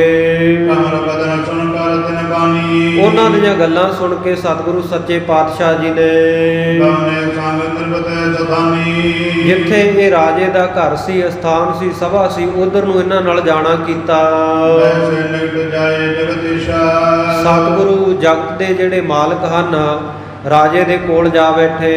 ਬੋਲਿਓ ਦਰਸ ਬਲੋਕ ਨਰੇਸ਼ਾ। ਸਤਿਗੁਰੂ ਜੀ ਦੇ ਦਰਸ਼ਨ ਕਰਕੇ ਦੇਖ ਕੇ ਰਾਜਾ ਬੋਲਿਆ, ਓ ਫਕੀਰ ਮਮ ਸੁਤ ਕੋ ਰੋਗ। ਕਹਿਣ ਲੱਗਾ ਹੈ ਫਕੀਰ ਮੇਰਾ ਪੁੱਤਰ ਜਿਹੜਾ ਬੜਾ ਰੋਗੀ ਹੈ, ਇਸ ਦੇ ਰੋਗ ਨੂੰ ਦੇਹੋ ਗਵਾਏ ਕਰੋ ਨੇ ਸੁਖ। ਇਹ ਰੋਗ ਨੂੰ ਗਵਾ ਦਿਓ ਤੇ ਸਾਨੂੰ ਸੋਗ ਤੋਂ ਰਹਿਤ ਕਰ ਦਿਓ, ਦੁੱਖ ਤੋਂ ਰਹਿਤ ਕਰੋ। ਨਤ ਰਾਖੋ ਮੈਂ ਕੈਦ ਮਝਾਰਾ। ਜੇ ਮੇਰੇ ਪੁੱਤਰ ਨੂੰ ਠੀਕ ਨਾ ਕੀਤਾ ਮੈਂ ਤੁਹਾਨੂੰ ਕੈਦ ਵਿੱਚ ਰੱਖਾਂਗਾ, ਮੈਂ ਛੋਡੋ ਨਾ ਦਿਓ ਆਰ। ਨਾ ਤੁਹਾਨੂੰ ਛੱਡਾਂਗਾ ਮੁੜ ਕੇ, ਨਾ ਕੁਝ ਛਕਣ ਨੂੰ ਦੇਵਾਂਗਾ, ਭੁੱਖੇ ਮਾਰਾਂਗਾ। ਸੁਣ ਬੋਲੇ ਸ੍ਰੀ ਨਾਨਕ ਬਚਨਾ। ਸੁਣ ਕੇ ਸਤਿਗੁਰੂ ਨਾਨਕ ਦੇਵ ਮਹਾਰਾਜ ਬਚਨ ਬੋਲੇ। ਤੂੰ ਪਾਮੋ ਬੰਦ ਮੈਂ ਪਛਨਾ। ਕਹਿਣ ਲੱਗੇ ਰਾਜਾ ਤੂੰ ਤਾਂ ਮੋਹ ਦੇ ਬੰਧਨ ਦੇ ਵਿੱਚ ਫਸਿਆ ਹੋਇਆ ਹੈ। ਬਹੁਤ ਨ ਚੈਤ ਹਮ ਰੁਕ। ਕਹਿੰਦੇ ਜਿਸ ਦੇ ਰੋਗ ਨੂੰ ਦੂਰ ਕਰਨਾ ਚਾਹੁੰਦਾ ਹੈ ਆਪਣੇ ਪੁੱਤਰ ਦੇ ਨੂੰ, ਸੋ ਤੋ ਪਹੁੰਚਤ ਭਾਜਨ ਰਘੂ। ਕਹਿੰਦੇ ਘਰੋਂ ਪਤਾ ਮੰਗਾ ਲਾ, ਉਹ ਤਾਂ ਕਦੋਂ ਦਾ ਸਰੀਰ ਛੱਡ ਕੇ ਜਮ ਲੋਕ ਪਹੁੰਚ ਚੁੱਕਿਆ ਹੈ। ਸੋਤਨ ਖੇਤ ਕੀਤ ਦੇਵ ਮਗਾਈ। ਆਪਣੇ ਘਰ ਦੀ ਖਬਰ ਮੰਗਾ ਕੇ ਦੇਖ, ਨਿਗ ਬੈਠ ਕਿਉਂ ਗਾਲ ਬਜਾਈ। ਇੱਥੇ ਬੈਠਾ ਕਿਉਂ ਹੋਮੇ ਹੰਕਾਰ ਦੀਆਂ ਗੱਲਾਂ ਕਰਦਾ, ਡੀਂਗਾ ਮਾਰਦਾ ਹੈ। ਸੁਨ ਬਿਸਮਤ ਕਰ ਨਰਕੋ ਭੇਜਾ। ਇਹ ਬੜਾ ਹੈਰਾਨ ਹੋਇਆ ਰਾਜਾ, ਸੁਣ ਕੇ ਇਹਨੇ ਇੱਕ ਬੰਦਾ ਆਪਣੇ ਘਰੇ ਭੇਜਿਆ। ਹਿਰਦੈ ਪੀਰ ਜਨ ਫਟਤ ਕਰੇਜਾ। ਹਿਰਦੇ ਦੇ ਵਿੱਚ ਇਹਦੇ ਇੰਨੀ ਪੀੜ ਹੈ, ਇੰਨਾ ਦੁੱਖ ਹੈ, ਮਾਨੋ ਇਹਦਾ ਕਲੇਜਾ ਫਟ ਰਿਹਾ ਹੈ। ਇਤਨੇ ਮੈਂ ਮਾਨਵ ਤੈਵਾ। ਐਨੇ ਨੂੰ ਜਿਹੜਾ ਬੰਦਾ ਭੇਜਿਆ ਸੀ ਵਾਪਸ ਆ ਗਿਆ ਇਹਦੇ ਕੋਲ, ਮੈਟਕ ਭਏ ਕੋ ਬਚਨ ਸੁਣਾਵਾ। ਤੇ ਆ ਕੇ ਇਹਨੇ ਖਬਰ ਸੁਣਾ ਦਿੱਤੀ ਕਿ ਰਾਜਾ ਸਾਹਿਬ ਤੁਹਾਡਾ ਪੁੱਤਰ ਤਾਂ ਅਕਾਲ ਚਲਾਣਾ ਕਰ ਗਿਆ, ਮੌਤ ਹੋ ਚੁੱਕੀ ਆ ਉਸਦੀ। ਸੁਨਤ ਭਇਓ ਸੋ ਬਿਕਲ ਨਰੇਸ਼ਾ। ਜਦੋਂ ਸਾਧ ਸੰਗਤ ਜੀ ਉਹ ਰਾਜੇ ਨੇ ਇਹ ਗੱਲ ਸੁਣੀ, ਬੜਾ ਦੁਖੀ ਹੋਇਆ। ਆਏ ਸ੍ਰੀ ਪ੍ਰਭੂ ਜਗਦੀਸ਼ਾ। ਸਤਿਗੁਰੂ ਨਾਨਕ ਦੇਵ ਮਹਾਰਾਜ ਜਗਤ ਦੇ ਮਾਲਕ ਉੱਠ ਕੇ ਉਸ ਕੋਲੋਂ ਆ ਗਏ ਵਾਪਸ, ਸਹਿਜ ਸੁਭਾਏ ਗਏ ਉਦਿਆਨਾ। ਤੇ ਬੜੇ ਸਹਿਜ ਸੁਭਾਏ ਸਤਿਗੁਰ ਸੱਚੇ ਪਾਤਸ਼ਾਹ ਜੀ ਇਕਾਂਤ ਦੇ ਵਿੱਚ ਚਲੇ ਗਏ। ਯੋਹਾਨ ਜਨ ਮਾਨੀ ਮਾਨਾ। ਤੇ ਸਾਧ ਸੰਗਤ ਜੀ ਹੰਕਾਰੀਆਂ ਦਾ ਹੰਕਾਰ ਸਤਿਗੁਰੂ ਸੱਚੇ ਪਾਤਸ਼ਾਹ ਨੇ ਮੰਨ ਦਾ ਮਾਣ ਇਉਂ ਦੂਰ ਕੀਤਾ। ਇਸ ਪ੍ਰਕਾਰ ਤੈ ਸਮਾ ਬਿਤਾਵਾ। ਇਸ ਪ੍ਰਕਾਰ ਐਮਨਾਬਾਦ ਨਗਰ ਵਿੱਚ ਸਤਿਗੁਰੂ ਜੀ ਨੇ ਕੁਝ ਸਮਾਂ ਬਤੀਤ ਕੀਤਾ। ਜਨ ਦੁਖ ਬਨ ਕੋ ਜੋ ਗੁਰ ਦਾਵਾ। ਜਿਵੇਂ ਸਾਧ ਸੰਗਤ ਜੀ ਬਣਾ ਦੇ ਵਿੱਚ ਅਗਨੀ ਉਹਨਾਂ ਦਰਖਤਾਂ ਨੂੰ ਸਾੜ ਦਿੰਦੀ ਹੈ ਨਾ, ਇਉਂ ਸੇਵਕਾਂ ਦੇ ਦੁੱਖਾਂ ਨੂੰ ਸਤਿਗੁਰੂ ਨਾਨਕ ਦੇਵ ਜੀ ਸਾੜ ਕੇ ਖਤਮ ਕਰ ਦਿੰਦੇ ਹਨ। ਲਾਲੋ ਆਲੇ ਰਹਿਣ ਗੁਜ਼ਾਰੇ। ਦਿਨ ਨੂੰ ਸਤਿਗੁਰੂ ਪਾਤਸ਼ਾਹ ਜੀ ਇਕਾਂਤ ਵਿੱਚ ਬੈਠ ਕੇ ਨਾਮ ਸਿਮਰਨ ਕਰਦੇ ਆ, ਤੇ ਰਾਤ ਭਾਈ ਲਾਲੋ ਦੇ ਘਰ ਬਤੀਤ ਕਰਦੇ ਹਨ। ਹੋਰ ਹੋ ਤੋ ਧਿਆਨ ਪਧਾਰੈ। ਹਾਂ, ਜਦੋਂ ਸਵੇਰ ਹੁੰਦੀ ਹੈ ਫਿਰ ਜੰਗਲ ਦੇ ਵਿੱਚ ਬਾਹਰ ਇਕਾਂਤ ਜਗ੍ਹਾ ਦੇ ਵਿੱਚ ਸਤਿਗੁਰੂ ਨਾਨਕ ਦੇਵ ਮਹਾਰਾਜ ਸੱਚੇ ਪਾਤਸ਼ਾਹ ਜੀ ਜਾ ਬੈਠਦੇ ਹਨ, ਬਿਰਾਜਦੇ ਹਨ। ਸੋ ਇਸ ਪ੍ਰਕਾਰ ਐਮਨਾਬਾਦ ਨਗਰ ਦੇ ਵਿੱਚ ਸਤਿਗੁਰੂ ਨਾਨਕ ਦੇਵ ਮਹਾਰਾਜ ਸੱਚੇ ਪਾਤਸ਼ਾਹ ਜੀ ਨੇ ਮਲਕ ਭਾਗੋ ਦਾ ਪਰਦਾਫਾਸ਼ ਕੀਤਾ, ਤੇ ਇਹ ਰਾਜੇ ਦਾ ਵੀ ਹੰਕਾਰ ਦੂਰ ਕੀਤਾ। ਜਿਵੇਂ ਸਤਿਗੁਰੂ ਸੱਚੇ ਪਾਤਸ਼ਾਹ ਜੀ ਇੱਥੇ ਬਿਰਾਜਦੇ ਹੈ, ਇੱਥੋਂ ਫਿਰ ਅੱਗੇ ਸਤਿਗੁਰੂ ਸੱਚੇ ਪਾਤਸ਼ਾਹ ਜੀ ਤਲਵੰਡੀ ਨਗਰ ਜਾਣਗੇ। ਭਾਈ ਮਰਦਾਨਾ ਜੀ ਸਤਿਗੁਰੂ ਸਾਹਿਬ ਜੀ ਦੇ ਕੋਲ ਪਹੁੰਚੇਗਾ। ਜਿਵੇਂ ਇਤਿਹਾਸਕ ਪ੍ਰਸੰਗ ਆਉਣਗੇ ਅੱਗੇ ਆਪਾਂ ਇਤਿਹਾਸ ਦੀ ਕਥਾ ਕੱਲ੍ਹ ਦੇ ਦੀਵਾਨ ਦੇ ਵਿੱਚ ਵਿਚਾਰਾਂਗੇ। ਕਥਾ ਵਿਚਾਰਾਂ ਦੌਰਾਨ ਹੋਈਆਂ ਬੇਅੰਤ ਭੁੱਲਾਂ ਦੀ ਆਪ ਸਮੂਹ ਸੰਗਤਾਂ ਨੇ ਖਿਮਾ ਬਖਸ਼ਣੀ। ਗਰੀਬ ਨਿਵਾਜ ਸੱਚੇ ਪਾਤਸ਼ਾਹ ਕਿਰਪਾ ਕਰਨ, ਸਾਨੂੰ ਵੀ ਭਾਈ ਲਾਲੋ ਵਰਗੀ ਸ਼ੁੱਧ ਕਿਰਤ ਕਮਾਈ ਕਰਨ ਦੀ ਬਲ ਬੁੱਧੀ ਬਖਸ਼ਿਸ਼ ਕਰਨ। ਸਾਰਿਆਂ ਦੀਆਂ ਕਿਰਤ ਕਮਾਈਆਂ ਵਿੱਚ ਵਾਧਾ ਹੋਵੇ। ਸਤਿਗੁਰੂ ਜੀ ਦੀ ਸਾਖੀ ਤੋਂ ਇਤਿਹਾਸ ਤੋਂ ਸਿੱਖਿਆ ਧਾਰਨ ਕਰੀਏ। ਕਦੇ ਵੀ ਕਿਸੇ ਦਾ ਹੱਕ ਮਾਰ ਕੇ ਮਾਇਆ ਜਮ੍ਹਾਂ ਨਾ ਕਰੀਏ।